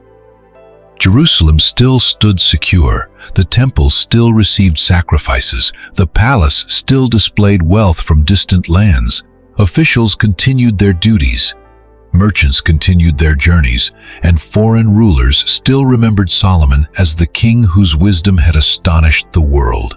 But beneath the strength of the kingdom, the center of Solomon's loyalty had begun to shift. The biblical account describes the change with painful simplicity. When Solomon grew old, his wives turned his heart after other gods. His heart was no longer fully devoted to the Lord his God, as the heart of David his father had been. This comparison with David does not mean David had lived without serious sin. Scripture openly records David's adultery, deception, violence, failures as a father, and misuse of royal power. Yet when David was confronted, he returned in repentance. His life remained fundamentally oriented toward the Lord even when his actions violated what he knew to be right. Solomon's failure moved in a different direction. It was not one isolated act followed by confession. It became an established pattern. His divided affections produced divided worship. His divided worship reshaped the kingdom. The women Solomon had married continued honoring the gods of their own nations. Political accommodation gradually became religious support, and religious support eventually required physical places where that worship could continue. Solomon went after Ashtoreth, the goddess of the Sidonians. He followed Milcom, associated with the Ammonites. He built a high place for Chemosh, the god of Moab, on the hill east of Jerusalem. He also built a place connected with Molech, the god of the Ammonites. The biblical text refers to these gods with language of rejection and moral disgust because the worship associated with them stood directly against Israel's covenant. In some ancient religious systems, worship could involve sexual rituals, divination, violence, or even the sacrifice of children. The biblical account does not say Solomon personally performed every practice associated with these cults. It does say that he built places of worship and allowed his foreign wives to sacrifice and burn incense to their gods. That was enough to reveal how far he had moved. The king who had once gathered Israel to dedicate the temple was now using royal authority to support rival worship. The man who had prayed that the nations would come to Jerusalem and know the Lord was now constructing places where the gods of the nations could be honored beside Jerusalem. The hill east of the city stood within sight of the Temple Mount. The contrast would have been impossible to miss.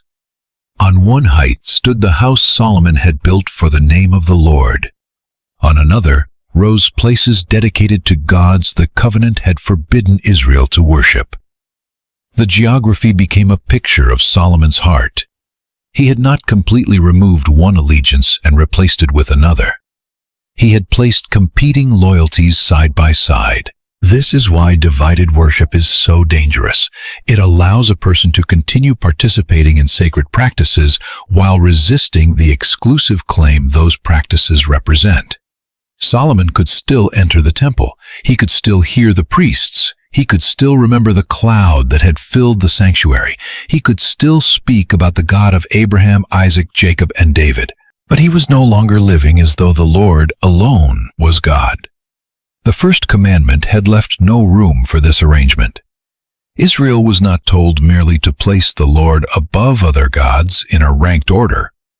The people were called to recognize no rival authority and to worship no other deity. Solomon's religious policy treated exclusive covenant faithfulness as though it could be adjusted to accommodate royal diplomacy. But the covenant was not one alliance among many. It was the foundation of Israel's existence. Without it, the temple was only a building, the throne was only a chair, the land was only territory. Israel had been brought out of Egypt, formed as a people, and given a king so that the nation might live beneath God's rule. Solomon's compromise therefore attacked the very identity his reign was meant to protect. The failure was especially serious because God had appeared to Solomon twice. At Gibeon, the Lord had invited him to ask for what he desired. Solomon had requested a listening heart, and God had given him wisdom, riches, and honor. After the temple was completed, the Lord had appeared again. He had accepted Solomon's prayer and consecrated the house, but he had also given a clear warning. If Solomon walked faithfully, the throne would be established. If he turned away and served other gods, judgment would follow. Solomon could not claim ignorance. He had received the law. He had heard David's final charge. He had been given wisdom. He had prayed the covenant prayer. He had heard a personal warning. He knew what the consequences would be. That knowledge made his disobedience more serious, not less. Wisdom increases responsibility. The person who understands a danger and still walks toward it cannot excuse the choice by saying the path was unclear. The Lord became angry with Solomon because his heart had turned away. The judgment that followed addressed the very thing Solomon had spent his life building. The kingdom would be torn from him and given to one of his servants. Yet the judgment would not fall in its complete form during Solomon's lifetime. For David's sake, the division would occur during the reign of Solomon's son. Even then, the house of David would not lose everything. One tribe would remain connected to David's dynasty, for the sake of David and Jerusalem, the city God had chosen. This mercy did not remove the consequence, it limited it. The kingdom would fracture. The tribes would divide. The political unity established through David's struggles and displayed through Solomon's glory would not survive. Solomon had constructed cities, fleets, palaces, storehouses, roads, fortifications, and the temple, but he could not build strongly enough to preserve a kingdom whose covenant foundation he was abandoning. The sentence exposed the limits of political achievement. A ruler may control labor. He may command soldiers. He may negotiate treaties. He may fill treasuries, but he cannot force God to bless what God has condemned. Solomon's reign had begun with the promise of stability. Now judgment entered the story, and once the word had been spoken, the peaceful world surrounding the king began to change. The first sign came from the south. The Lord raised up Hadad the Edomite as an adversary against Solomon. Hadad belonged to the royal family of Edom. His hostility did not begin without history. During David's reign, Joab and the army of Israel had carried out a devastating campaign in Edom. The biblical account says Joab remained there for months and struck down the males of Edom. Hadad had escaped as a child. Servants of his father fled with him through Midian and Paran until they reached Egypt. Pharaoh received Hadad gave him a house, land, and provisions, and later connected him to the Egyptian royal household through marriage. Hadad grew up under the protection of Egypt. When he heard that David and Joab were dead, he asked Pharaoh for permission to return to his own land. Pharaoh questioned why he wanted to leave, since he had been treated with favor in Egypt. Hadad did not explain a long political strategy. He simply insisted that he be allowed to return. The biblical text does not provide every detail of what he did afterward, but it identifies him as an adversary raised against Solomon. The past had returned. David's military victories had not erased every enemy. The children who survived Israel's campaigns had grown into adults carrying memories of loss. Solomon's peaceful kingdom rested partly on conflicts inherited from the previous generation, and those conflicts were beginning to rise again. A second adversary emerged in the north. Rezin, son of Eliada, had fled from his master Hadadezer, king of Zobah, after David defeated that kingdom. Rezin gathered men around himself and became the leader of a raiding band. Eventually, he seized Damascus and established himself as ruler in Syria. From there, he opposed Israel throughout Solomon's later years. Hadad threatened from the south. Rezin threatened from the north. The kingdom that had once enjoyed rest on every side no longer possessed the same peace. The change was not necessarily immediate collapse. Israel's defenses remained strong, and Solomon still possessed wealth and military resources. But the narrative makes the theological meaning clear. The peace Solomon enjoyed had never been merely the product of chariots and treaties. It had been a gift. Now the king's unfaithfulness was being answered by the return of opposition. The enemies outside Israel's borders reflected the disorder growing inside the covenant. This did not mean every political conflict could be reduced to a simple equation in which suffering always proved personal sin.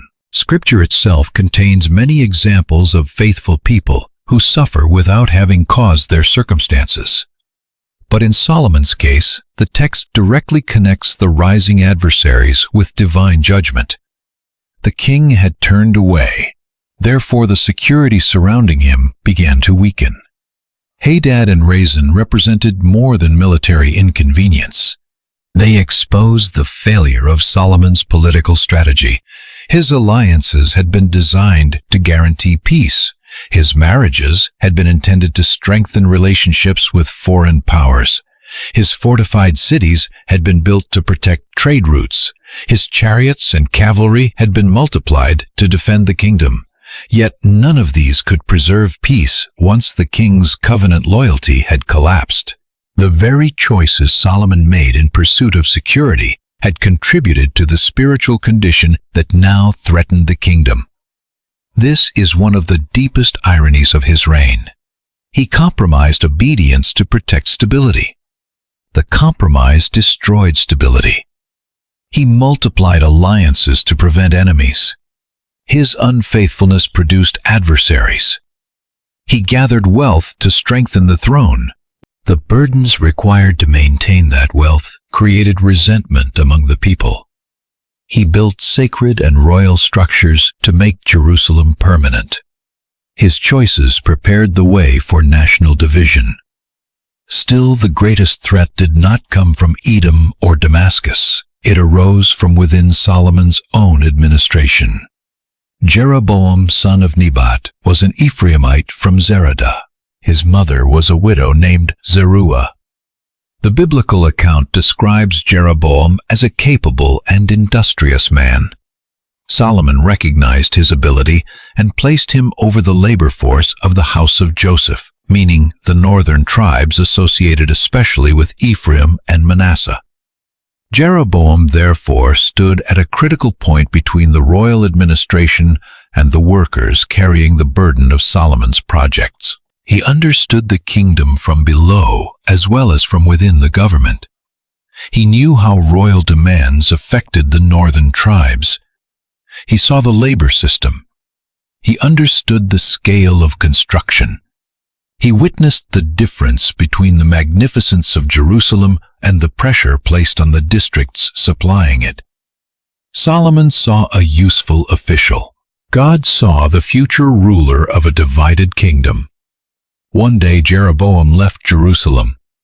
On the road he met the prophet Ahijah from Shiloh. Ahijah was wearing a new garment. The two men were alone in the open country. Then the prophet took hold of the garment and tore it into 12 pieces. The action was symbolic, but its meaning was not obscure. The united kingdom of Israel was about to be torn. Ahijah told Jeroboam to take 10 pieces. God would tear the kingdom from Solomon's hand and give 10 tribes to Jeroboam. 1 tribe would remain for the house of David because of David and because of Jerusalem. The judgment was connected directly to Solomon's idolatry. The people, led by the king's example, had bowed to Ashtoreth, Chemosh, and Milcom. Solomon had not walked in God's ways as David had done. Yet the transfer of power would not happen immediately. Solomon would remain ruler during his lifetime for David's sake. The kingdom would be taken from the hand of his son. Jeroboam was promised authority over 10 tribes. But the promise also contained a condition. If Jeroboam listened to God, walked in his ways, and did what was right, God would be with him and establish an enduring house. This was not simply the replacement of one ambitious king with another. Jeroboam was being offered a covenant responsibility. The same principle that governed Solomon's throne would govern his. Obedience could not be replaced by opportunity. Power could not become its own justification. Jeroboam had not yet become king. He had received torn pieces of cloth and a prophetic promise. But Solomon learned enough about the threat to seek his death. The king who had begun his reign asking for a listening heart now responded to judgment by trying to silence the person through whom it would come. He could not kill the prophecy, so he attempted to kill the future king named within it. Jeroboam fled to Egypt, where Shishak ruled as Pharaoh. He remained there until Solomon's death. Once again, Egypt became a place of refuge for an enemy of the house of David. Hadad had escaped there. Now Jeroboam did the same. Solomon's alliance with Egypt had once symbolized his international greatness. Yet Egypt now sheltered the men who would oppose his dynasty. The political world Solomon believed he had mastered was moving beyond his control. His enemies were rising. His servant had received a promise of kingship. His son would inherit a kingdom already sentenced to division. And the king himself was growing older. The biblical text does not record a dramatic public repentance from Solomon after the judgment was announced. It does not describe him destroying the high places. It does not show him gathering Israel to renew the covenant. Later traditions have sometimes imagined that Solomon returned fully to God near the end of his life, often connecting that possibility to the reflective voice of Ecclesiastes. Such a conclusion may be spiritually meaningful to some readers, but Kings does not state it clearly. The historical narrative leaves Solomon beneath the weight of unresolved consequence. He had been given wisdom beyond other kings. He had built the temple. He had prayed one of Scripture's great prayers. He had brought Israel to unmatched wealth, and he had turned his heart toward other gods. Now the kingdom remained outwardly intact only because judgment had been delayed. The borders still appeared on maps. Officials still served in Jerusalem. The throne still belonged to Solomon. But the prophetic garment had already been torn. The future division had already been announced. All that remained was for the old king to die and the next generation to reveal whether anything could hold the nation together. The kingdom did not collapse while Solomon was alive. That fact could make the final years of his reign appear more stable than they truly were. The temple remained open. The palace continued functioning. The royal officials still carried out their assignments. Merchant ships still sailed. Taxes and provisions still arrived in Jerusalem. Soldiers remained stationed in fortified cities. To a visitor passing through the capital, Israel might still have looked like the same powerful kingdom that had impressed the Queen of Sheba. But the unity had already been broken in 3 places. It had been broken in the covenant, it had been broken in the king's heart, and it had been broken in the future declared by the prophet. The torn garment carried by Jeroboam revealed what had not yet appeared on a map. 10 tribes would be taken from the house of David.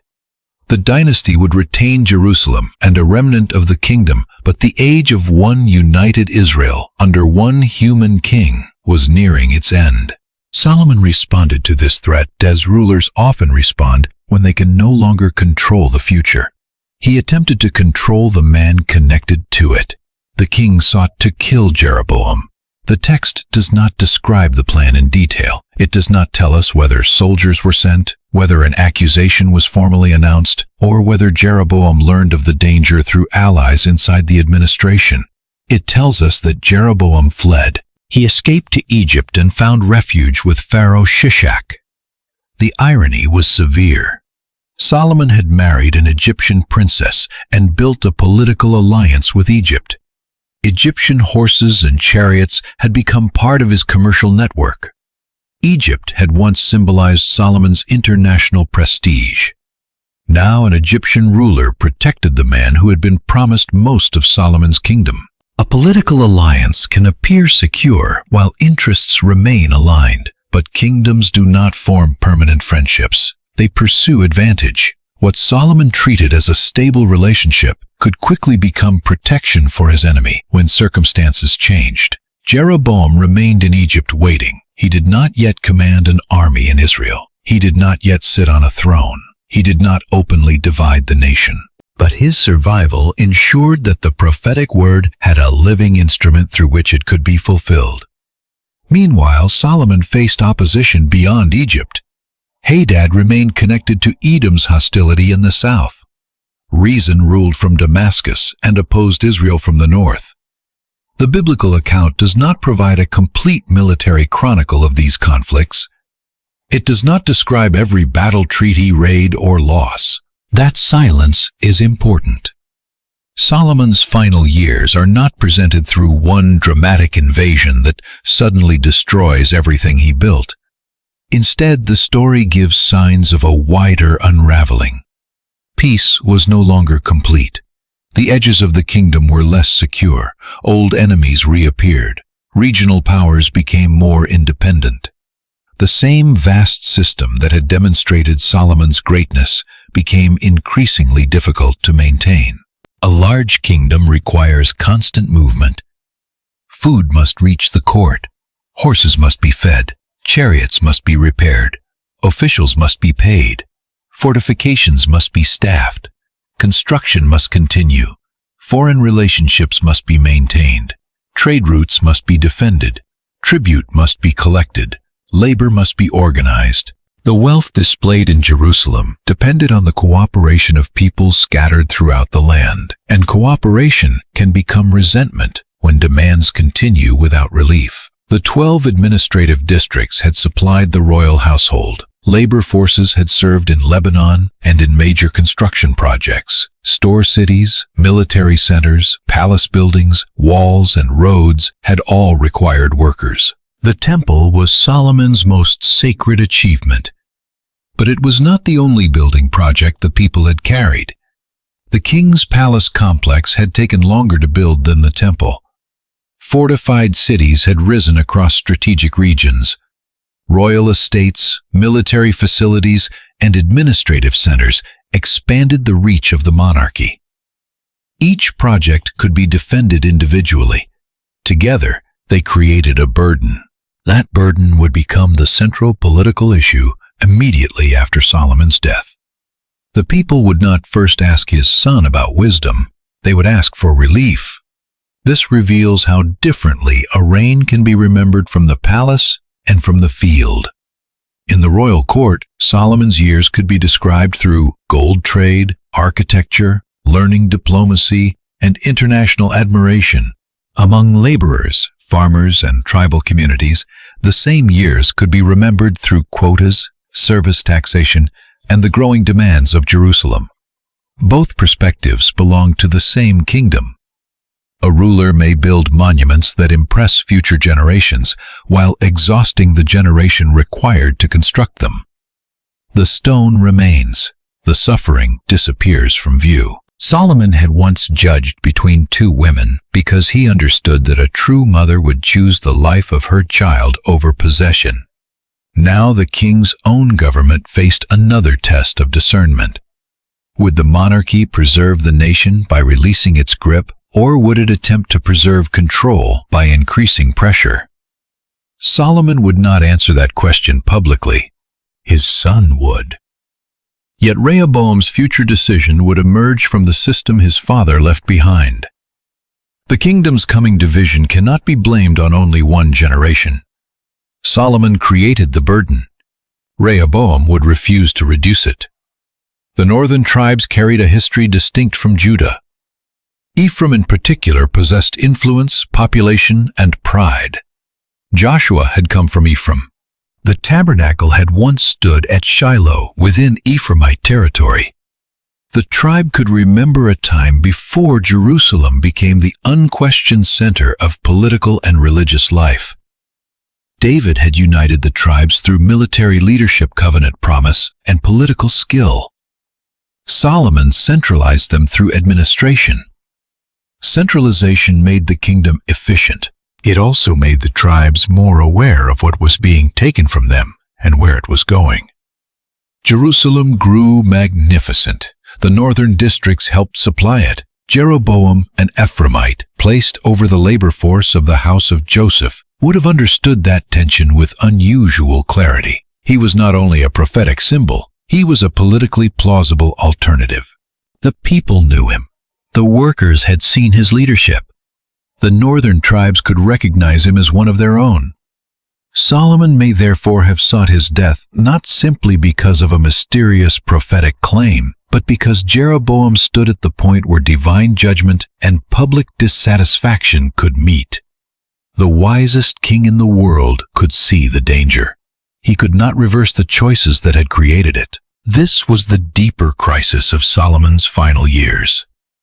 His wisdom remained part of his reputation, but it no longer controlled the direction of his life. His knowledge had not disappeared, his heart had changed. There is a difference between losing the ability to understand and losing the willingness to obey. Solomon's tragedy belongs to the second category. He had enough wisdom to recognize that the kingdom was in danger, but recognition without repentance could not heal it. The biblical narrative does not record Solomon standing before the people to confess his idolatry. It does not show him destroying the high places he had built. It does not describe him removing the foreign gods from the hills around Jerusalem.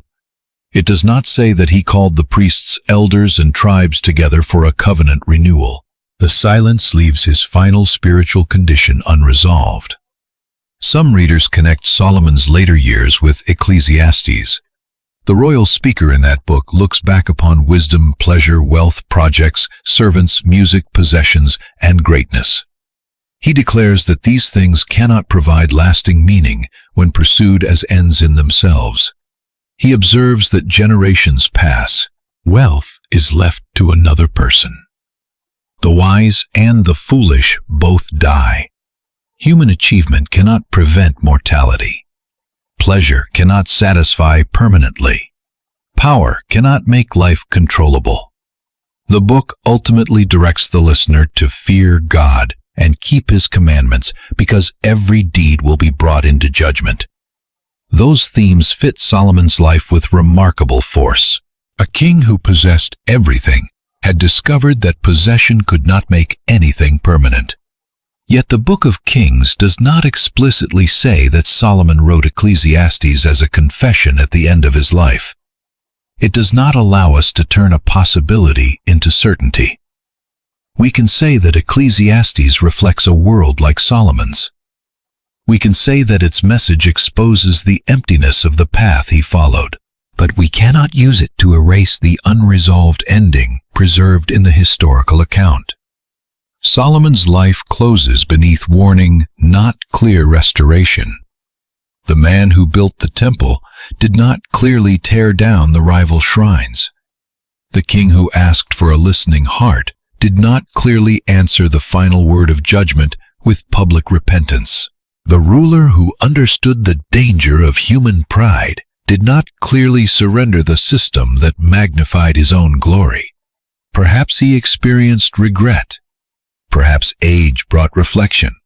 Perhaps he recognized the vapor-like nature of everything he had accumulated. The text does not tell us enough to make those possibilities the conclusion. Scripture often refuses to give its greatest figures the endings later readers might prefer. It does not protect their reputations by hiding failure. It does not make them simple examples of either perfect faith or complete worthlessness. Solomon remained a man genuinely gifted by God. His wisdom was real. His prayer was real. The temple was real. His contribution to Israel's history was real. And his unfaithfulness was also real. The same life could contain both extraordinary calling and extraordinary compromise. That complexity is not a weakness in the story.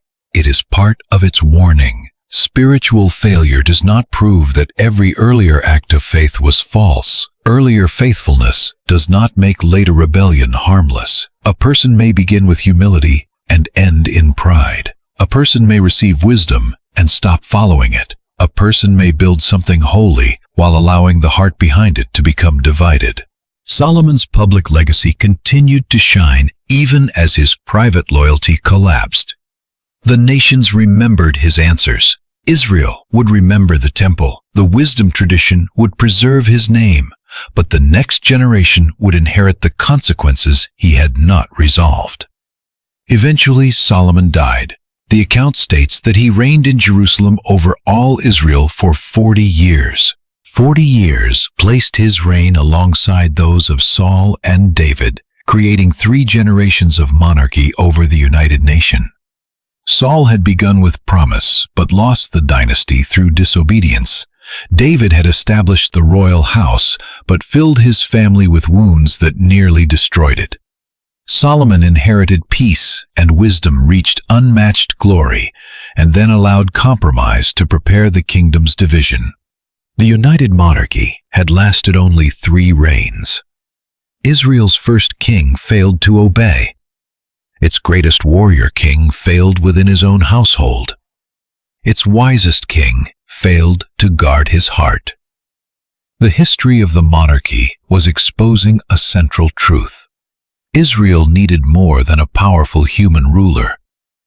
No amount of charisma, courage, or intelligence could guarantee covenant faithfulness. Solomon was buried in the city of David. The text gives no description of a grand funeral, though the death of such a king would certainly have affected the entire nation. We can imagine messengers carrying the news through the districts, officials gathering in Jerusalem, foreign courts calculating what the transition might mean, and laborers wondering whether the burdens of the previous reign would continue. But the biblical narrative moves quickly to the essential fact. Rehoboam, Solomon's son, reigned in his place. The throne passed according to dynasty. Jerusalem remained under the house of David. The temple still stood. The army had not invaded the capital. No foreign ruler had conquered Israel. On the surface, the succession appeared successful. But Rehoboam did not inherit the kingdom Solomon had received. Solomon had inherited a throne that was politically contested, but surrounded by the momentum of David's victories. Rehoboam inherited a throne publicly secure, but surrounded by tribal resentment, heavy labor regional opposition, and prophetic judgment. Solomon had begun with the opportunity to define his reign. Rehoboam began with a demand to answer for his fathers. Jeroboam heard of Solomon's death while still in Egypt. The threat that had been forced into exile could now return. The northern tribes gathered at Shechem, an ancient and symbolically important location in the hill country of Ephraim. Abraham had built an altar in that region. Jacob had settled nearby. Joshua had renewed the covenant there. Now Shechem would become the place where the tribes considered whether to renew their allegiance to the house of David. Rehoboam traveled there to be made king over all Israel. That journey revealed that the northern tribes did not treat his rule as automatic. They were prepared to recognize him, but they expected to be heard. Jeroboam returned and joined the assembly. The future king, named by Ahijah, now stood before Solomon's son not as an invading enemy, but as a representative connected to the people's complaint. The request was direct. Solomon had made their yoke heavy. If Rehoboam reduced the harsh labor and burdensome service imposed by his father, they would serve him. The people were not yet declaring independence. They offered loyalty in exchange for relief. The United Kingdom still had a path forward.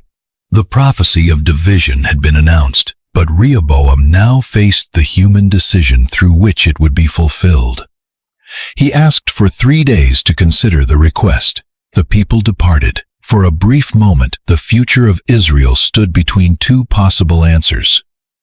Rehoboam could listen to the older advisers who had served Solomon and understood the cost of his administration. Or he could listen to younger men who had grown up beside him within the privileges of the palace. He could become a servant to the people and preserve their loyalty. Or he could define strength as the ability to demand even more. Solomon had spent his life gathering wisdom. Now his son faced one decision that required it. The kingdom remained united. Jeroboam had not yet been crowned. The tribes had not yet separated. The house of David still ruled from Jerusalem over the entire nation. But everything depended on whether the next king would listen. Solomon's reign had begun with a prayer for a listening heart. It ended by handing the kingdom to a son who was about to reveal how little of that wisdom the dynasty had preserved. For 3 days, the future of the United Kingdom waited for an answer. Rehoboam had asked the people to return after he considered their request. They had not demanded the abolition of the monarchy. They had not attacked Jerusalem. They had not rejected the house of David outright. They asked for relief. Solomon had made their service heavy. If Rehoboam reduced the burden, the northern tribes promised to serve him. The question before the new king was therefore not whether he possessed authority. It was how he would use it. Rehoboam first consulted the older men who had stood before Solomon during his reign. These advisers had watched the kingdom rise. They had seen its administration grow, its wealth multiply, and its labor system expand.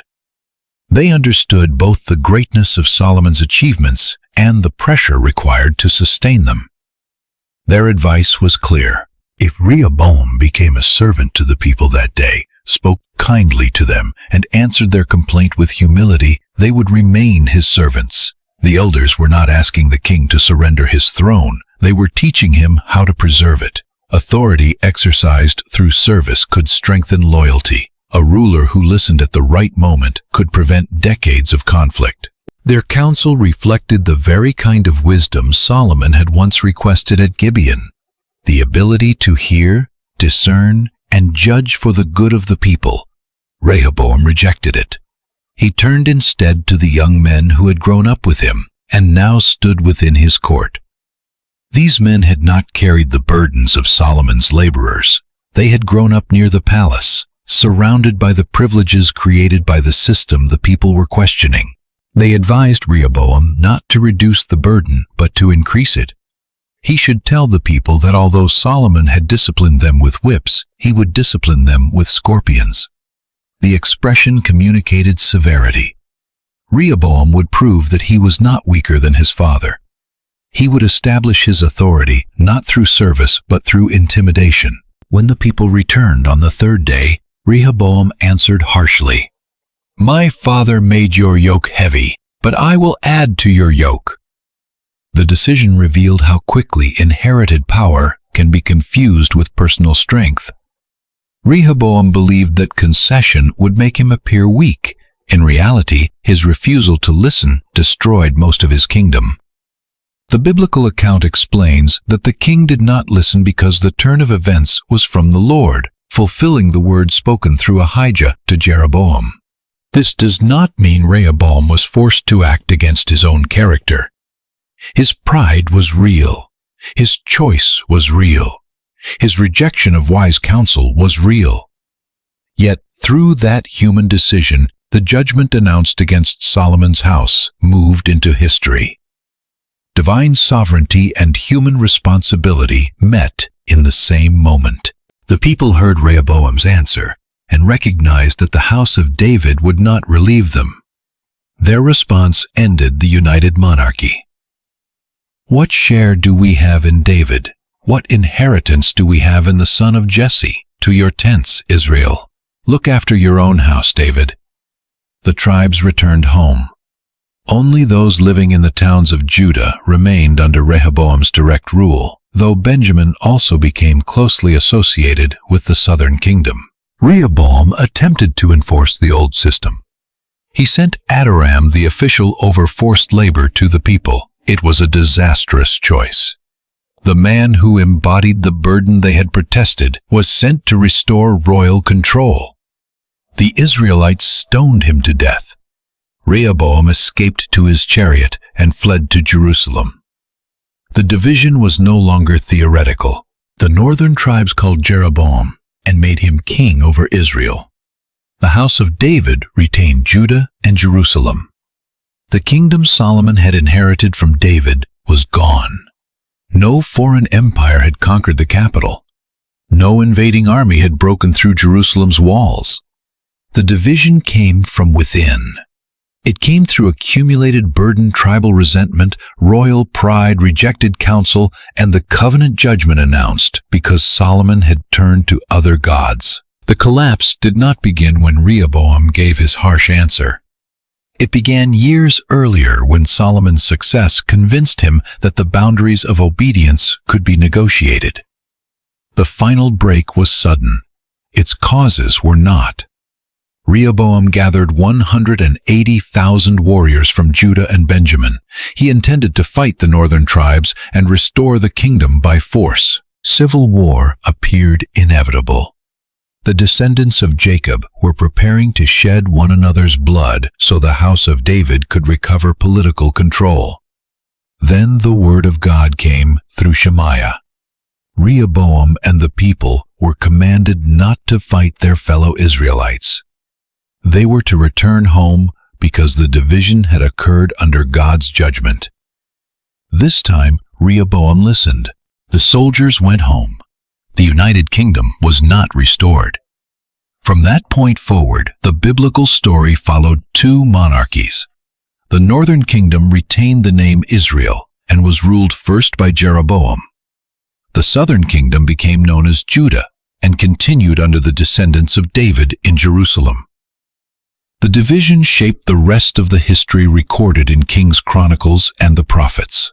Israel and Judah would sometimes cooperate. They would often compete. They would fight wars against one another, form alliances with surrounding powers, and repeatedly struggle with idolatry, injustice, and unfaithful kings. The northern kingdom would eventually fall to Assyria. Judah would survive longer, but would ultimately be conquered by Babylon. Jerusalem would be destroyed. The temple Solomon built would be burned. The people would be carried into exile.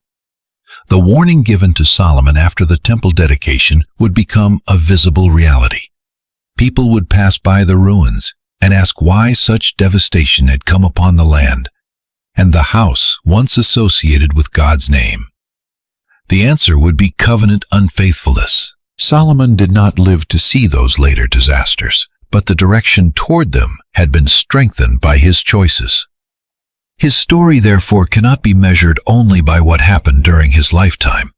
Leadership creates consequences that may mature after the leader is gone. Solomon enjoyed the height of the united monarchy. His son inherited its fracture. Later generations inherited its divided loyalties. This is the complicated legacy of Solomon. He was not simply a villain.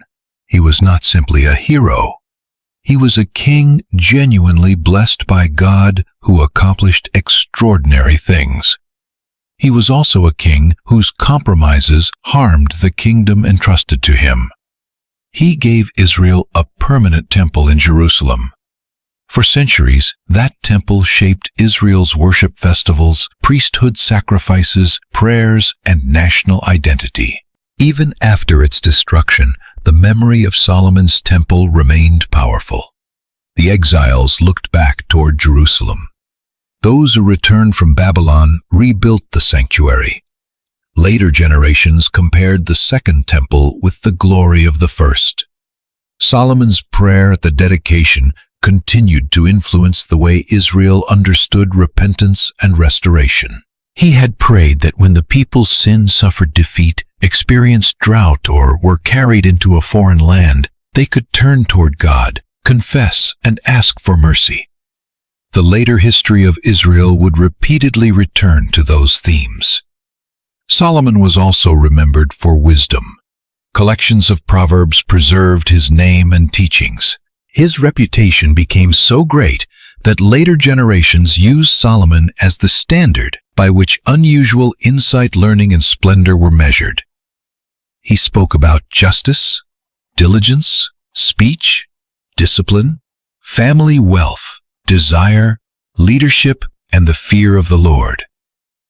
Those teachings remained valuable even though Solomon failed to live consistently by them. Truth does not become false because the person speaking it later disobeys it. But the speaker's failure becomes a warning about the difference between possessing truth and being transformed by it. Solomon knew that the fear of the Lord was the beginning of wisdom. His life demonstrated that wisdom cannot be stored like gold in a treasury. It must be practiced. It must shape desire. It must govern relationships. It must remain submitted to God. Solomon's wealth also became part of his enduring image. Gold, shields, ivory, cedar, horses, chariots, exotic goods, fleets, palaces, and royal visitors made his reign appear almost beyond comparison. Yet much of that splendor proved temporary. The gold shields did not remain forever. Later rulers would lose treasures to invading kings. The commercial system weakened, the territories divided, the palace buildings aged, even the temple was eventually destroyed. What seemed permanent during Solomon's lifetime became evidence of how quickly human glory can pass. The New Testament remembers Solomon in ways that preserve both his greatness and his limitations. Jesus referred to Solomon's glory when teaching his followers not to be consumed by anxiety over clothing. Even Solomon in all his splendor, Jesus said, was not dressed like one of the flowers of the field. The comparison did not deny Solomon's magnificence. It placed that magnificence beneath the ordinary beauty created by God. The king whose clothing and court astonished nations could not equal what God placed upon a flower that would soon fade. Human glory was real. God's glory was greater. Jesus also spoke of the Queen of the South, the Queen of Sheba, who traveled from a distant land to hear Solomon's wisdom. He said she would stand in judgment against those who failed to recognize what was before them, because something greater than Solomon had come.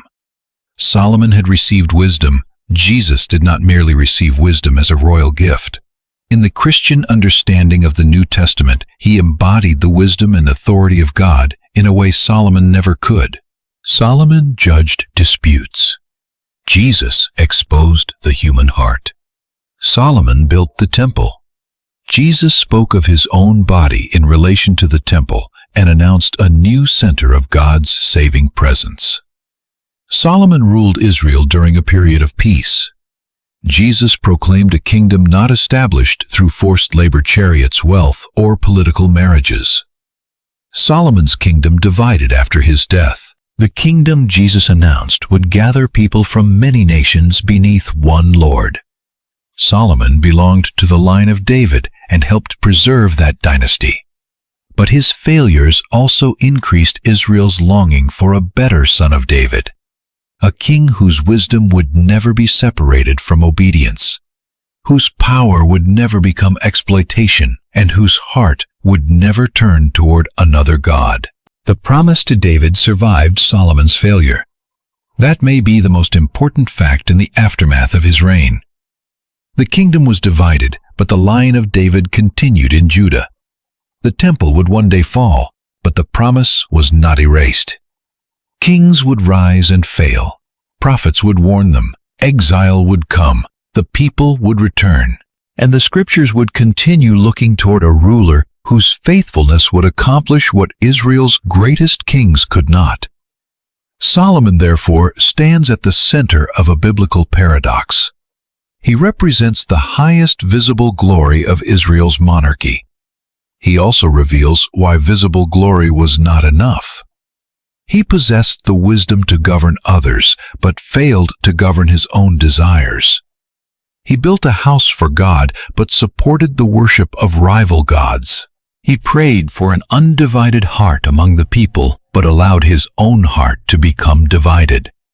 He gave Israel peace, yet created systems whose burdens contributed to rebellion. He inherited a united kingdom and left his son a kingdom ready to break. Scripture does not hide these contradictions. It preserves them because the story was never built upon the perfection of Solomon. The gifts came from God. The covenant came from God. The wisdom came from God. The promise continued because of God's faithfulness, not because Solomon maintained his own. That does not reduce Solomon's responsibility. It explains why his failure did not end the larger biblical story. There is also a personal warning within his life. Spiritual decline does not always begin with the rejection of everything sacred. Sometimes it begins while sacred activity continues. Solomon did not stop being the king who had built the temple. The priests did not immediately cease their service. The festivals continued. The sacrifices continued. The language of faith remained. Yet competing loyalties were allowed to grow beside them. A divided heart may preserve religious appearance long after devotion has weakened. Solomon's example warns that past encounters with God do not remove the need for present obedience. He had experienced God's answer at Gibeon. He had seen the temple filled with glory. He had received warnings and promises. None of those experiences made him incapable of later compromise. A faithful beginning is not the same as a faithful finish. Wisdom must be followed. The heart must be guarded. Power must remain accountable. Blessing must not be mistaken for permission. Success must never be treated as proof that every decision is right. Solomon's rise and fall also challenge the way greatness is measured. By the standards of wealth, architecture, diplomacy, and fame, his reign was extraordinary. By the standard of covenant faithfulness, its ending was tragic. Both evaluations are true. He was great. He fell. His achievements should not be denied. His failure should not be softened. The complete story requires both. After Solomon, Israel could never return fully to the world he had created. The kingdom remained divided. The northern tribes developed their own political and religious centers under Jeroboam.